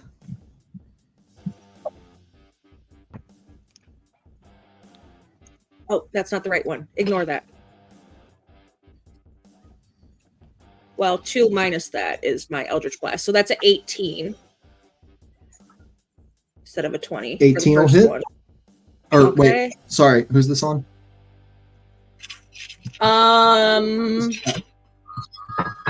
It's going to be on 1, Valkyrie 1.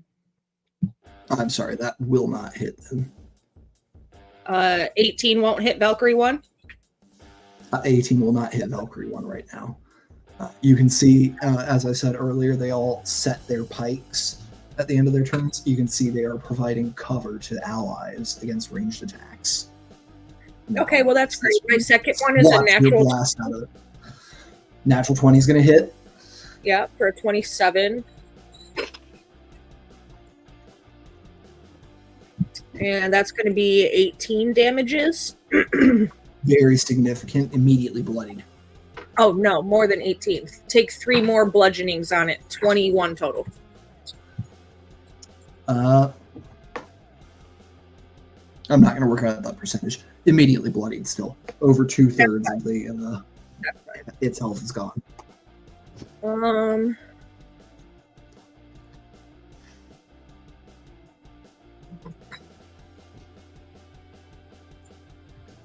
I think that is gonna be. I actually am gonna take my bonus action as my cunning action. I'm going to hide behind Reznor. Wonderful. Yeah, you can hide behind Reznor. Give me that stealth check.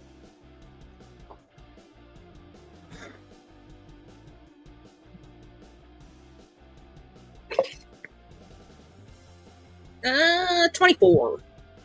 All right, you are hidden from the ones that line of sight is blocked by Reznor for sure. And the other 2 are restrained, so. All right, that's going to be POT for me. I'll just tell Reznor that if ever there was a time to throw your friends, now is the time. And that's it. That's what I got. Snarls. All right, and on that note, it is Jillian.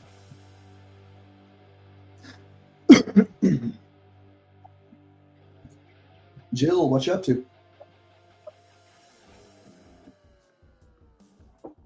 Oh, Reznor, don't forget to take your temp HP from Jillian. Yep. Yeah, we're on round 6 of having that shield up. Yep. All right, she is. I'm just looking at where she's at on the board. Let's see. She's gonna. Let's see. 20. She's gonna move up and hide behind Big Reznor. And Okay. but not attack because I gotta maintain that shield on sanctuary on you guys. And that is end of turn. So I just want to be clear, you're not maintaining Sanctuary on any of them. Sanctuary only protects you. Oh, okay. All right. Yeah. If you attack, you lose Sanctuary. I mean, you can, but I just put it on you because you're our cleric. And if these are undead, 9 times out of 10, they're drawn to cleric. So I wanted you to be safe. Mm-hmm. All right. Is that all for Jill? Yep. Yeah, because I can maintain the thing for 10 minutes, and I've been counting, and it's been 6 rounds. And Oh, yeah, you can maintain it for 10 rounds. All right, cool. We will. You can also use your action to take the dodge action like they are, which gives disadvantage on attacks against you. Okay, yeah, I'll do that then. Take the dodge action and end of turn. All right, cool. Zenlin.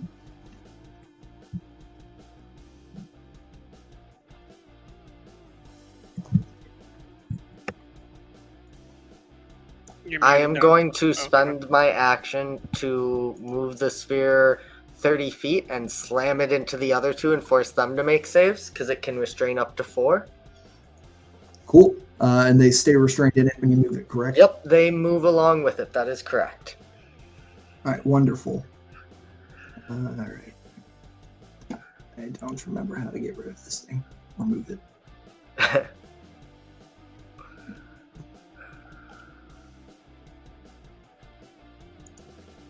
Clear. There. All right. So you're just trying to move it. Yep, just the. I think it's about 20 feet from the other two currently. Yeah, I got I you. believe. So yeah, he's just gonna move it essentially in a straight line. Just. Cool. All right.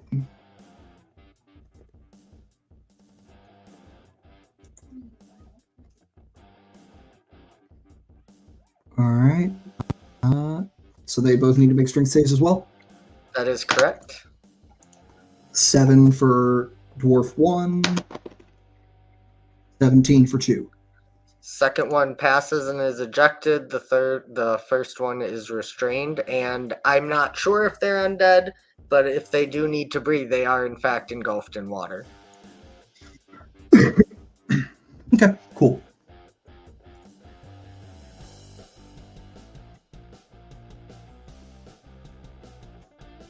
And that will be my turn Mhm. because the only real big AoE I have to quicken is Fireball, and that's not effective in water. Gotcha. All right, so end of your turn. I'm going to go ahead, just roll the saves for 3 and 5 quick. All right, that's a failure. Is it 17 saves? It does indeed, yep.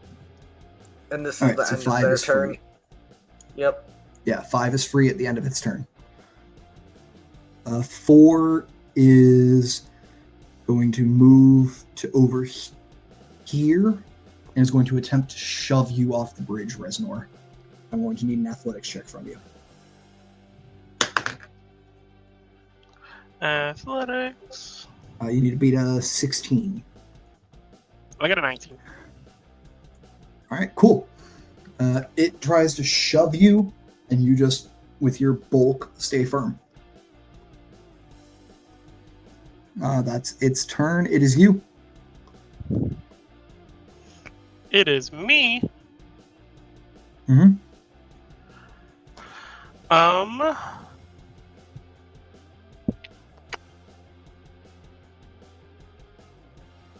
It just shoved me. I didn't like that. How large is this thing? They're all medium. They're all about Coca-Cola sized. Can I attempt to grapple it and throw it off the side? Okay, so when you're moving things with a grapple, you have to move with them. You can try to shove it off the side. You just need to be in a position where, you're shoving it towards a gap. Or you could grapple it with your first attack, move so it's positioned up against the edge, and then make a shove attack. Reznor's not gonna think about all that. He's gonna he's just gonna recklessly swing at this thing. Cool. Oh, never mind. Sorry. This one has not taken the dodge either, because it tried to shove you, so you will be attacking with advantage. So 22. Hits. 8, 10. So 11 on the first hit. All right. Give me that second swing.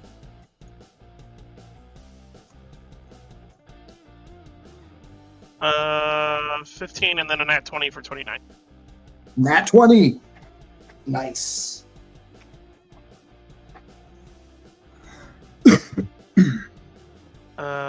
So that'll be 23 plus. Do you double damage or double dice? Double dice. Okay. So 25 plus his elemental cleaver. Elemental Just- cleaver will get doubled as well. So throw an extra d6 on there. So for 29 damage. 29 damage. One less than it would have taken to kill it from full, but you hit it already this turn, so it is dead. Reznor, and he's gonna move off the bridge towards this weird watery sphere. Stare at it. Cool. All right. You still have your bonus action, I believe. Just saying. I do. Sorry.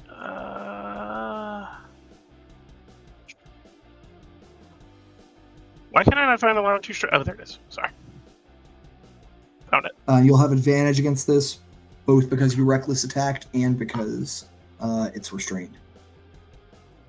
Okay.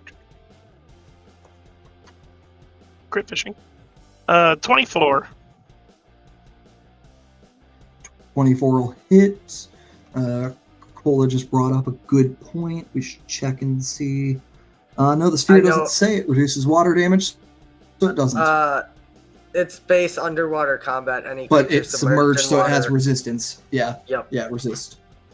Yep. I was about to say, So this would this be is... half damage. Oh, wait, no, So this is it a shifting has- strike. Yeah, This this is my piercing. shifting This strike. isn't fire. It's not...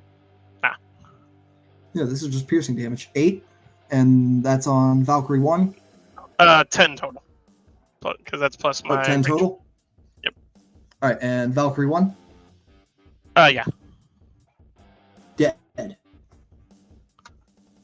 I did it. Reznor went bobbing for Resnor's apples in the water. Resnor's massive maw closes on this thing and just closes around the head. Because Reznor, you're 11 feet tall. Yes, I gained 5 feet. These guys are a little more than a third your height Oh. in size. So Reznor's dwarfing them, you would say? Yes, I would say Reznor. I would say Reznor is dwarfing. This is why you're not a All right, charisma-based Cola. character. Stop. Stop. Duke, make a bard I and liked vicious it. mockery. Start mocking things in the middle of combat. All right, Coca-Cola, you're up. All right. I'll go there. All right. Well, I just want to be. That doesn't get me to be able to reach this guy, does it? No, you can't reach any of them in melee. I don't want to Or go in the water since it's a sphere. I'll like move my small ass to where I'm not in the water, but I want to hit this guy. I will say if you enter the area of the sphere, it is going to pick you up. Guess I do nothing then. Because I can't do anything. I mean, You got could Eldritch spells. Blast. Yeah, I have Eldritch Blast, but I mean, what's the fucking point when it's underwater? It's disadvantage, and I had to move to get to it. So, I think that's ranged You have weapon advantage to attack. attack them because they're restrained. Yeah. so it's just flat then. No, it's not flat. You're good. Yeah, you're at advantage. All right. Then I don't need to move if I'm just gonna Eldritch. Let me go back. Cool. Yeah, I have to go back because I don't want to be Eldritch. Yeah, so I'll just Eldritch then if I can do that. I will. Cool.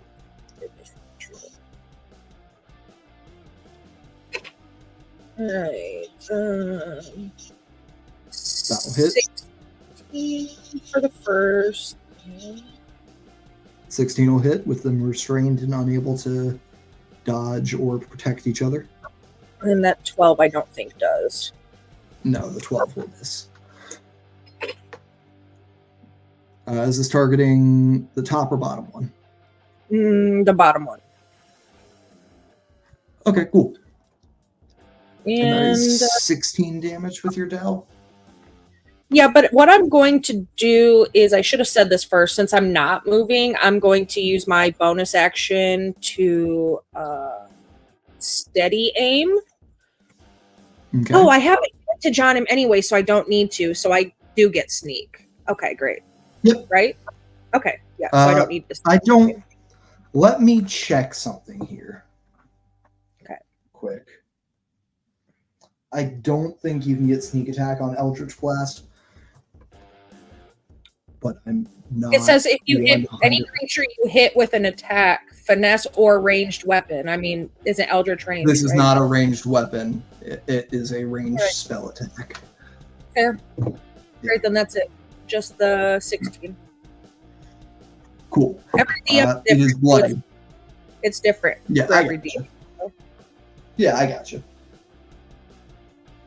Yep, Yeah. that's it then. All right, cool. At the end of your turn, it's going to go to Jillian.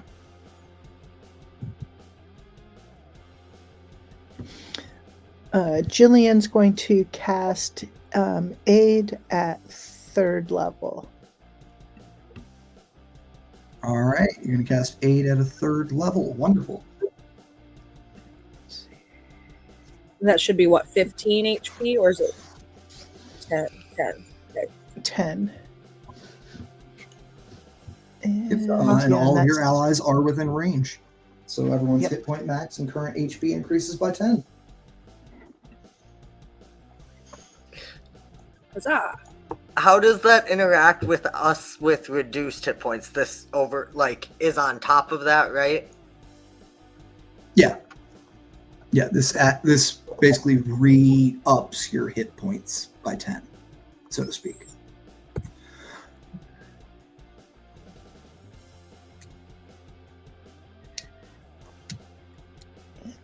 End of turn.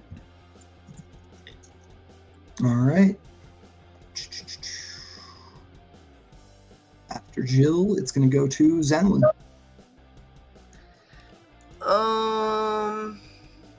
I think Zenlin's just gonna walk up to the bridge and mind sliver one of them.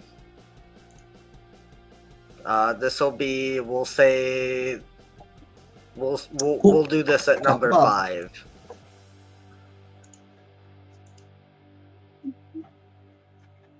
All right. So that's an intelligence saving throw. Doesn't make it. Got a 4. 3 psychic and minus a d4 on the next save it makes, which is probably going to be to try and break out. It is. And that's my Because turn. they are up. You see, restrained as they are by the sphere, these two stop focusing on escaping as much. They're still going to try to at the end of their turn, but they are going to both reach into their bags and chuck more of those hammers at Reznor. All right, that's a miss with that from number 5. Ooh, that might be a hit. Does a 19 hit Reznor? 19 hits. It With your shouldn't. Shield of Faith? Yeah, you've got Shield of Faith. Oh, I thought Shield of Faith. You're right. No, it's 19. All right, so meets it. So that is a hit. Ah! I thought your AC was 18. That's my fault. That's okay though. You're only going to take 4 bludgeoning damage, and that'll be halved to 2 since you're raging. 2. It dinks off his forehead. And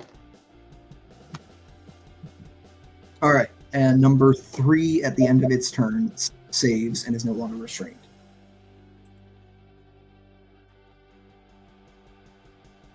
All right. So we will go back to top of the order. Mr. Grayback. So they're both still in the bubble? They're both still in the bubble. Number 3 is no longer restrained, the lower one. It's dropped to the floor, basically. You can see it's standing, and on its next turn, we'll be able to walk out. So I'm going to go ahead and... Oh, well, actually...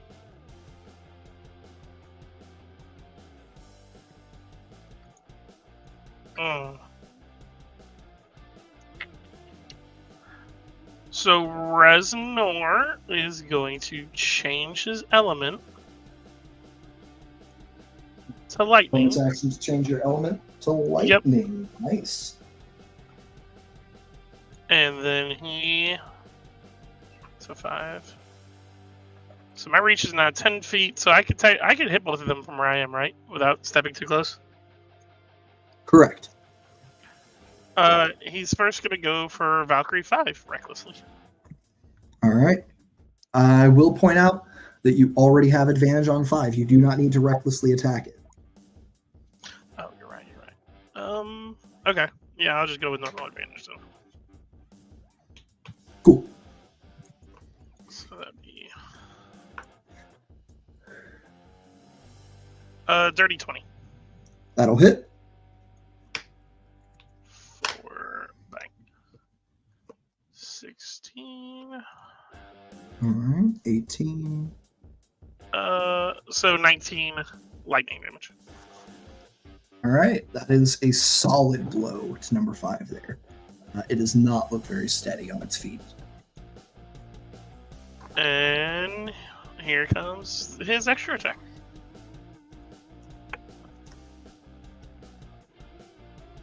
Uh, 26. That's gonna hit. I'm gonna tell you right now, you kill it with your minimum damage. So Yeah. 3 is still standing and is no longer restrained down there at the bottom, but 5 is gone. And that'll be EOT for Reznor, since I bonus action to change my element. Cool. Coca-Cola. Yeah. All right. Coca-Cola. So that guy isn't restrained anymore. The one left. He is not. No. All right. So I will use my bonus action to steady aim to give myself advantage. Wonderful.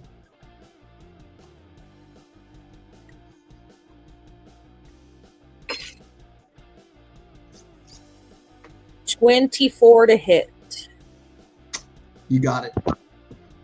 And this is my short bow, so I can apply freaking sneak. Yep. So that's 8 plus 3 is 11. And sneak boy.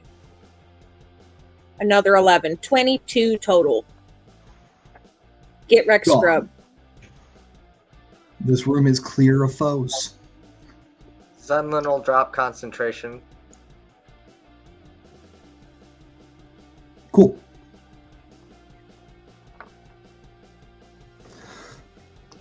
I'm curious and about we- these and we are gonna dwarves. go, Oh, go ahead, Chip. yeah, we are going to go out of initiative order here. And now that you are no longer actively fearing for your life, I will allow anyone who wants to make a history check about these dwarves. Coca-Cola, you can make yours with advantage. Perfect. 13.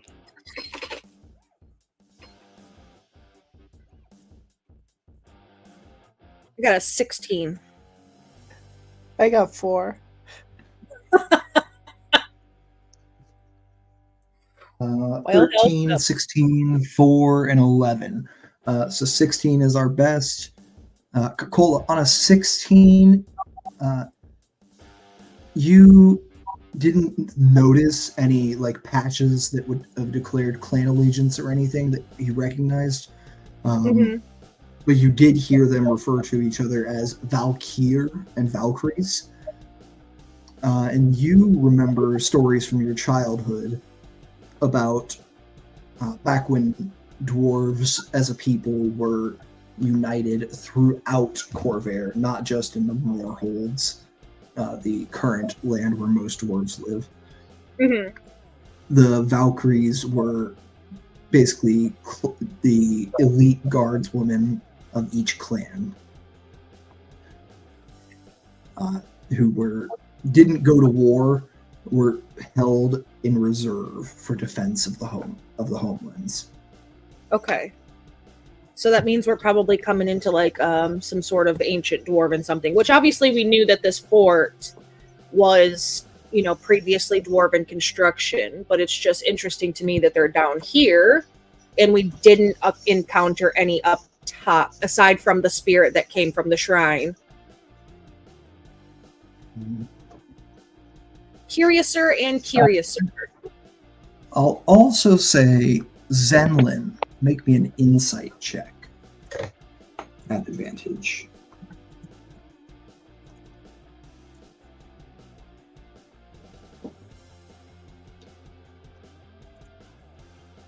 Thank God for advantage, because that's a natural 20 for 21.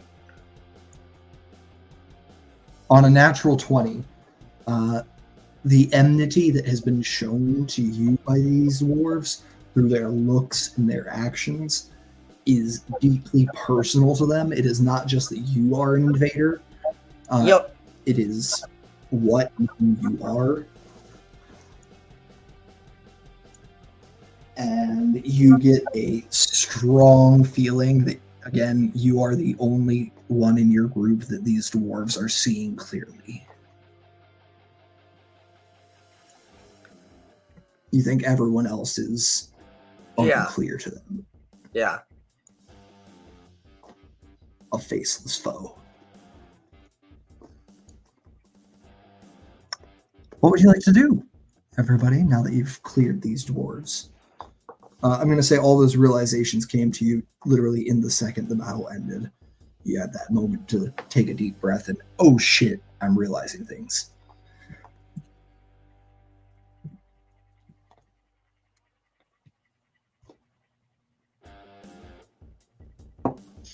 Resnor, your rage is going to end if you don't find something to attack, though, or take damage. Chip, about how long do you think about what time in the world is it for us? Like, how long have we been down here and such? Give me a does anybody have the alert feat? Or not the alert, the keen mind feat? I don't think so. Cool. Give me a perception check. Somebody to tell the time. Tell how long it's been. I'm just trying to kind of gauge how long we've been. Yeah, I'm gonna give you some estimates based off your checks. I've got a nat 20 for 28. Nat 20 for 28, 22, 21. Yeah, you all have a good vibe. Even Resnor with the 16 has a good vibe. That it's maybe been 2 hours since you entered the tower tops. And Coca-Cola, you've got it like almost down to the minute. It's been an hour and 15 minutes since you entered the tower, maybe. About 10, 15 at night. So about 10:15 p.m. Okay. Yep. Plenty of time. Yeah, I'm just trying to kind of keep track of how long we spend here because, No, that's good. That's good and important. I'll tell you right now, I've got a little note tracker here where I'm tracking how long you're spending on each encounter to see how long you're all missing. Yeah, so that's pretty much it. What I wanted to do, kind of the same, right? Kind of figure out like how long we've been gone. Yeah. We're trying to make it out before sunup. Really, is our goal. Yep. And you would know around this time of year, sunup's about 7 in the morning. Yeah. So we've got a few more hours. 10, 12, 7. You got about 9 hours. Now that we're out of combat, anyone who'd like to... Actually, I'm going to say on that 28 perception, you also notice that there's a lever and a gate at the other end of the room from you. That looks like it closed this cavern off from the rest. The gate is currently open. Yep. Okay. Yeah. I'll point that out. Point that out. Chip, what do you Okay. consider a short rest? What is your 1 hour. 1 hour? Okay. All right. Perfect to know. Well, what do you want to do, guys? There's a lever over there I can see from here. Do you want to try to head that way, or do you want to head back up since we need to figure out how to close that stairway before we go home as well? What do you want to do? Reznor is going to calm down and leave his rage.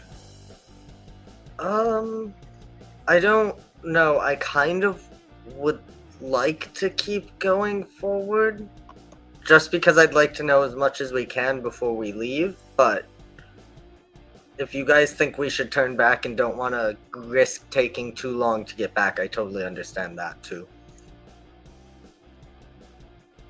So, when these things died, what'd they do, Chip? Did you say they like exploded into like flesh? They exploded into tatters, and then those tatters faded away. So there's nothing that remains of them. Good, Reznor doesn't have a weird taste in his mouth then. Nope. You did for like half a second as you bit down, but then it was gone. Jillian would like to continue to explore for a while. We haven't been gone too long. No, we haven't. You're right. I just want to know kind of like, because we don't know once we get across, like, what's going to be over there, if we're going to get stuck over there, so on and so forth. If you'd like, you can head over to that area and look through the gate that's open. Yeah, let's like do a little scouting. Go ahead and scouting and stuff. Yeah. Okay. You trying to be sneaky?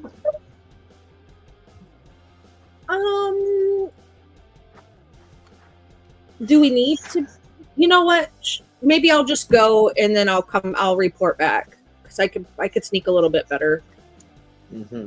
I agree. I can sneak, but I'll let you sneak. You're way more sneaky than me. Yeah, I was just gonna say you're kind of clangy. You're a little clangy. I'm not in play, but it's like I tried. 19 for a sneaky boy. 19's pretty good. Yeah, you're gonna sneak on over by the lever? By the Yeah. gate?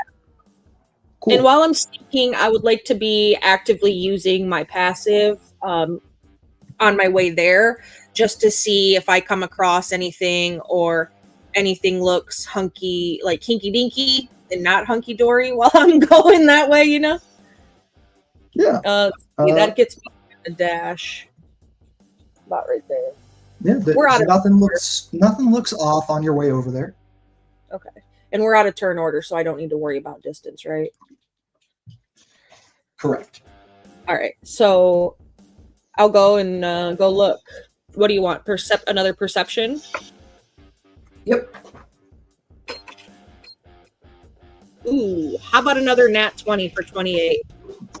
Another nat 20 for 28. Let's go ahead and close BTT for a second.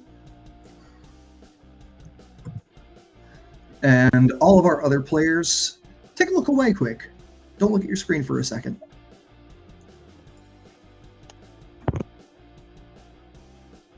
Hooli, you can keep looking. I'm looking. I'm just telling the rest of these guys, you're all Jon Snow and know nothing. Oh. So it's just another big old cave system. You are able to see... Yeah, you're able to see the entire entryway to this cave system, I'm going to say. And honestly, on a nat 20, I'm going to reward that You feel confident that you could sneak up to. I'm going to ping a spot here. Sneak up to here and see everything that's in line of sight of there. Well, I don't want to jump down because I won't be able to get back up. All right, yeah, you can go to right here and then Yeah. like lean your head around the edges to be able to report back. Yeah, that's what I'll do. I'll sneak in, look around, see what I can see, and then I'll go back and tell the group. And I'll also tell you on that nat 20, you hear that call from earlier of the hammer on the shield and 2 arms begin to reset.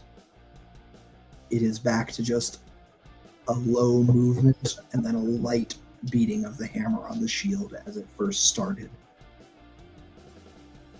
All And right. It is the exact same tempo as it was before. Yeah, so I'll relay that, like, about the way the cave looks and so on and so forth, and about the sound. I'll tell everybody. Okay, cool. That'll be what I'll do.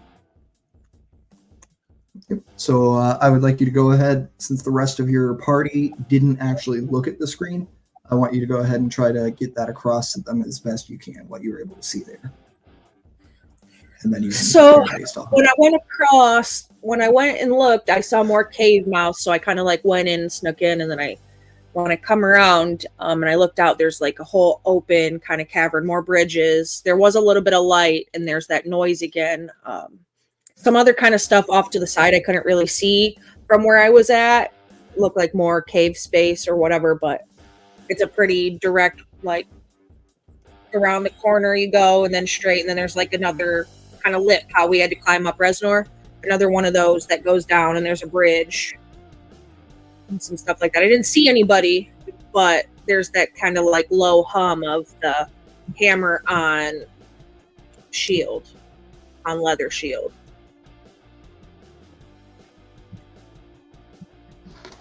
Well, that sounds like it might take a long time to explore that. It's pretty we should- big. Maybe we should come back tomorrow.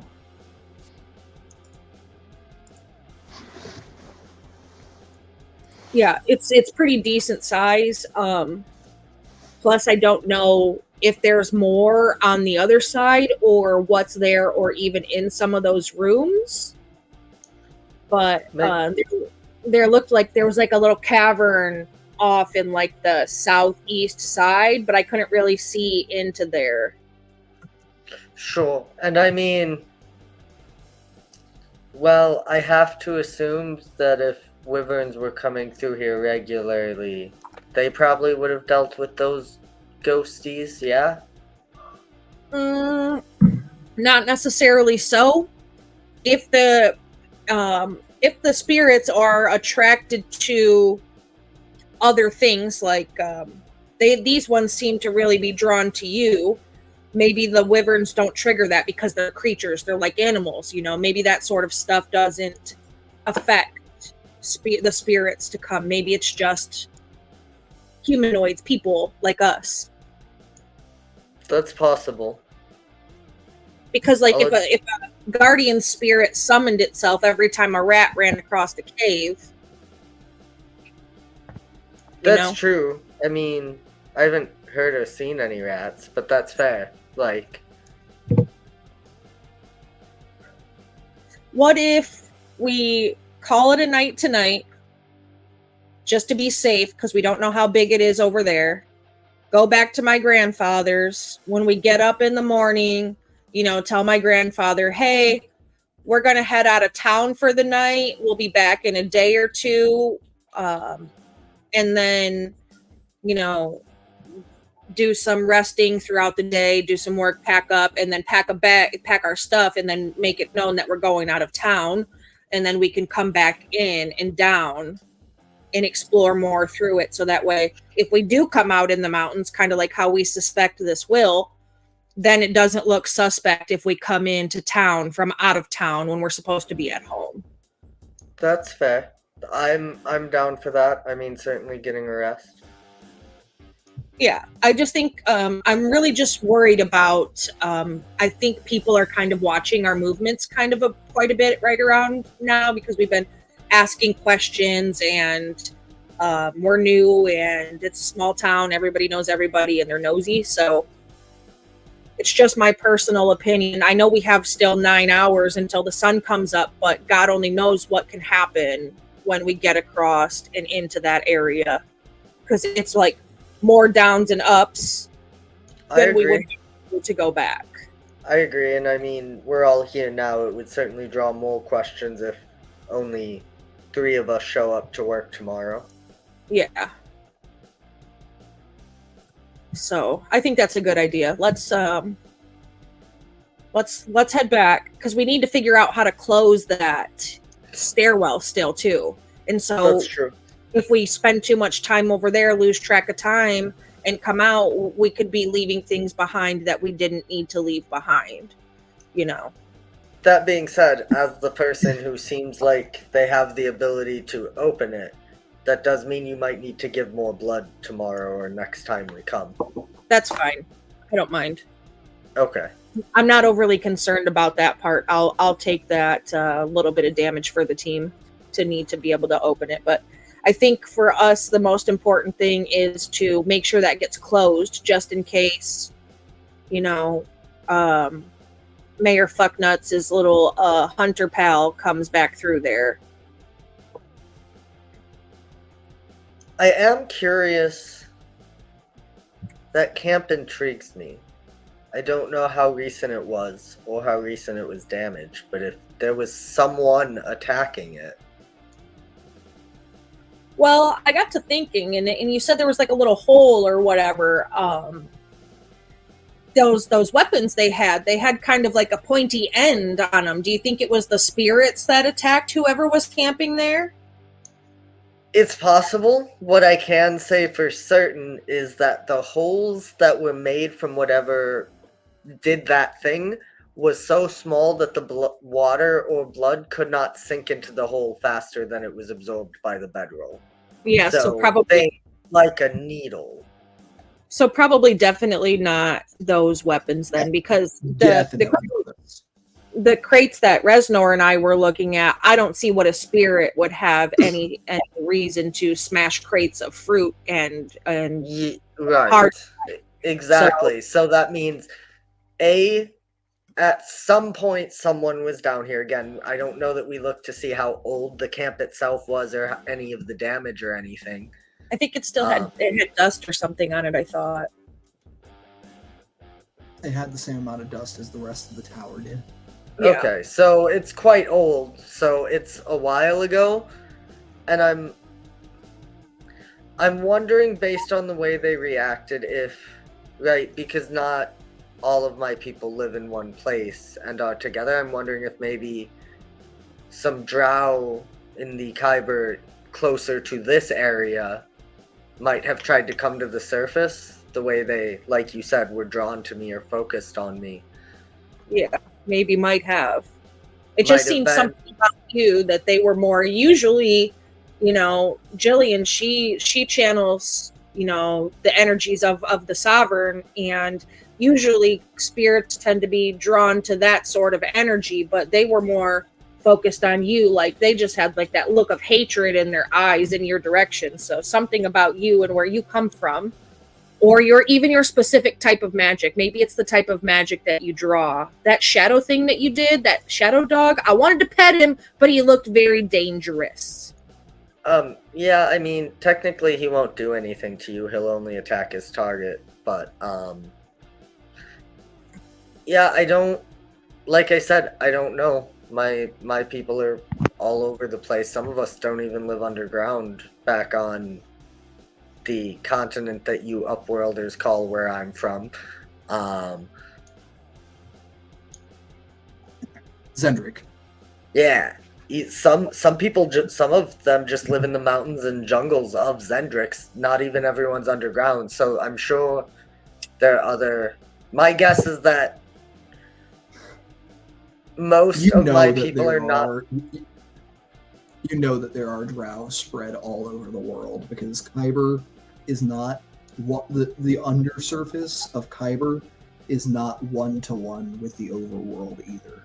Once you descend into Kyber, you could travel 2 miles through Kyber and pop up 200 miles away.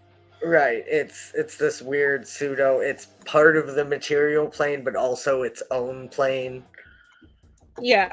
So Kyber's hell. that makes sense. Kyber is hell. That makes sense. I should be clear. Like, the deeper you go into, like, the top layer of Kyber is Underdark, then it's bad, then it's much, much worse. Yeah. So my personal opinion is that we should leave, make sure we can shut the stairs to this, just in case anybody comes back, go back to my grandfather's, rest for the night, get up in the morning. I want to have a conversation with him because he tends to retain dwarven history, and they were calling for the Valkyr, which I'm only slightly familiar with what that is. I want to see what my grandfather knows about the dwarves that used to defend this keep. I want to kind of pry into him for some history before we take back off again. For sure. He might even know something about some war that happened years ago with drow or something. That's my hope, is that he'll have some sort of history. Dwarves are really big on maintaining their history through spoken word. So that's kind of how we do things. It's like story keepers that continue to carry on, generational informations from one to the next to the next. Usually there's like a group of dwarves in your clan. Go ahead. Cole, as you say the bit about dwarves maintaining history through spoken word, make me a history check with advantage and expertise. Ooh.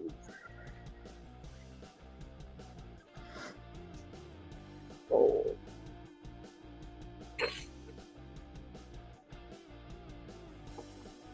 All right. So there's that additional 6 to that, correct?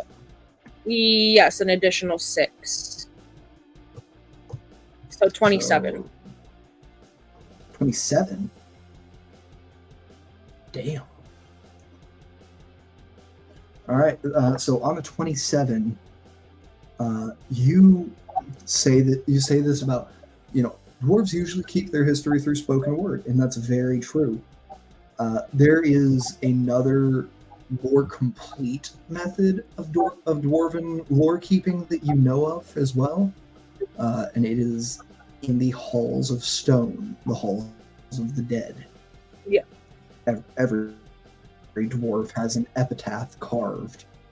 Even those who could not be buried, those who are remembered have an epitaph carved that contains the entirety of their life story that is known. And those are the true histories of the dwarves. It just takes forever to read through them because, an entire life story for every dwarf, from the lowest peasant to, the highest king. Yeah. It's a lot of words.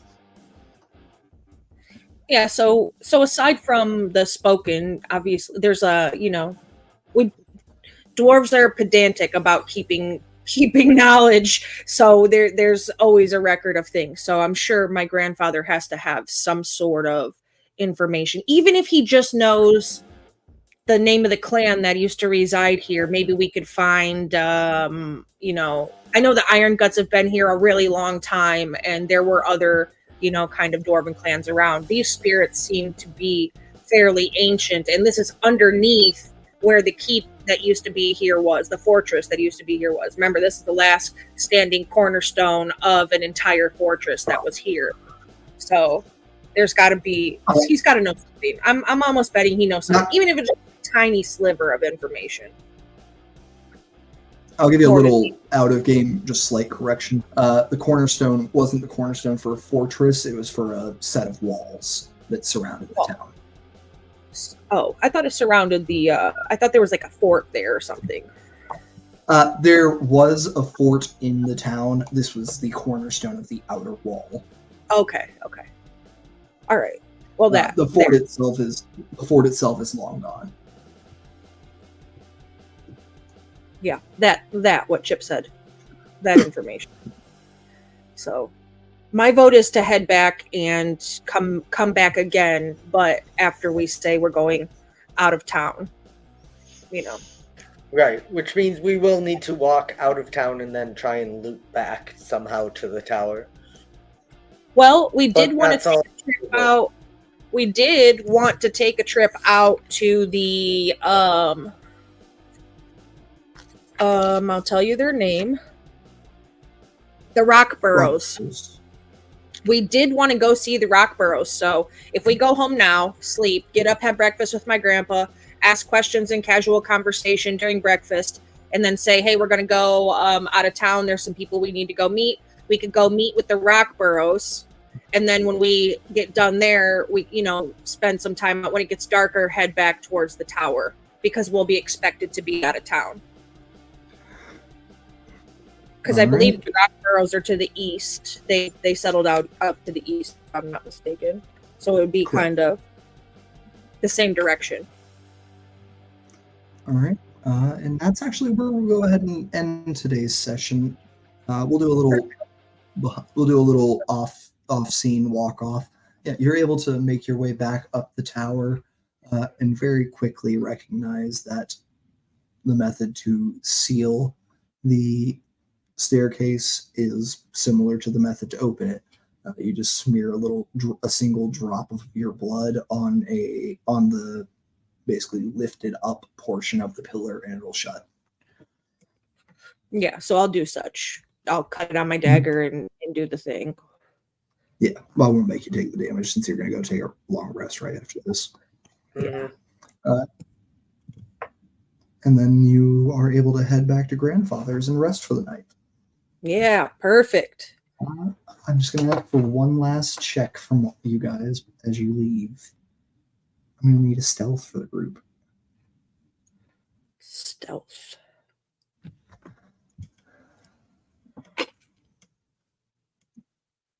You can have one person make it with advantage, or everyone can make it, and I'll average them. Do you want me to do it at advantage, or do you just want everybody to roll? Party. I rolled a 19 already. Yeah, Dresner got a 17. Jillian's at 12. Jillian's my concern because she's noisy. Clang, clang. In Jill, theory, you yeah, should I be think making that a disadvantage, correct, Jill? From heavy armor.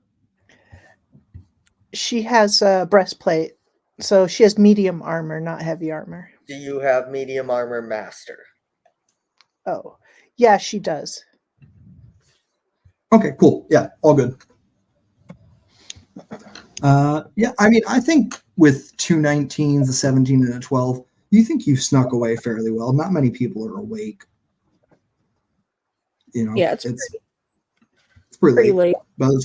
By the time you make your way back across the river, up the cliffs, and up the ladder and get everything sealed up, it's like 11:30 at night. It's pretty late. Yeah. And then the 45-minute. I'll actually just tell you right now, unless your team average was under a 15, you were good. Oh, yeah, so we're good. We should be good. Yep. Yeah. Perfect, then. All right. All right, so we just head on home, then. That is where we'll call this session. Thank you for joining us for another week here at Heroes and Hooligans playing Gilded Destinies. We hope to see any viewers with us here Monday, where you'll be able to catch Hooli, Dawn, and I playing in episode 2 of our new Grim Hollow season.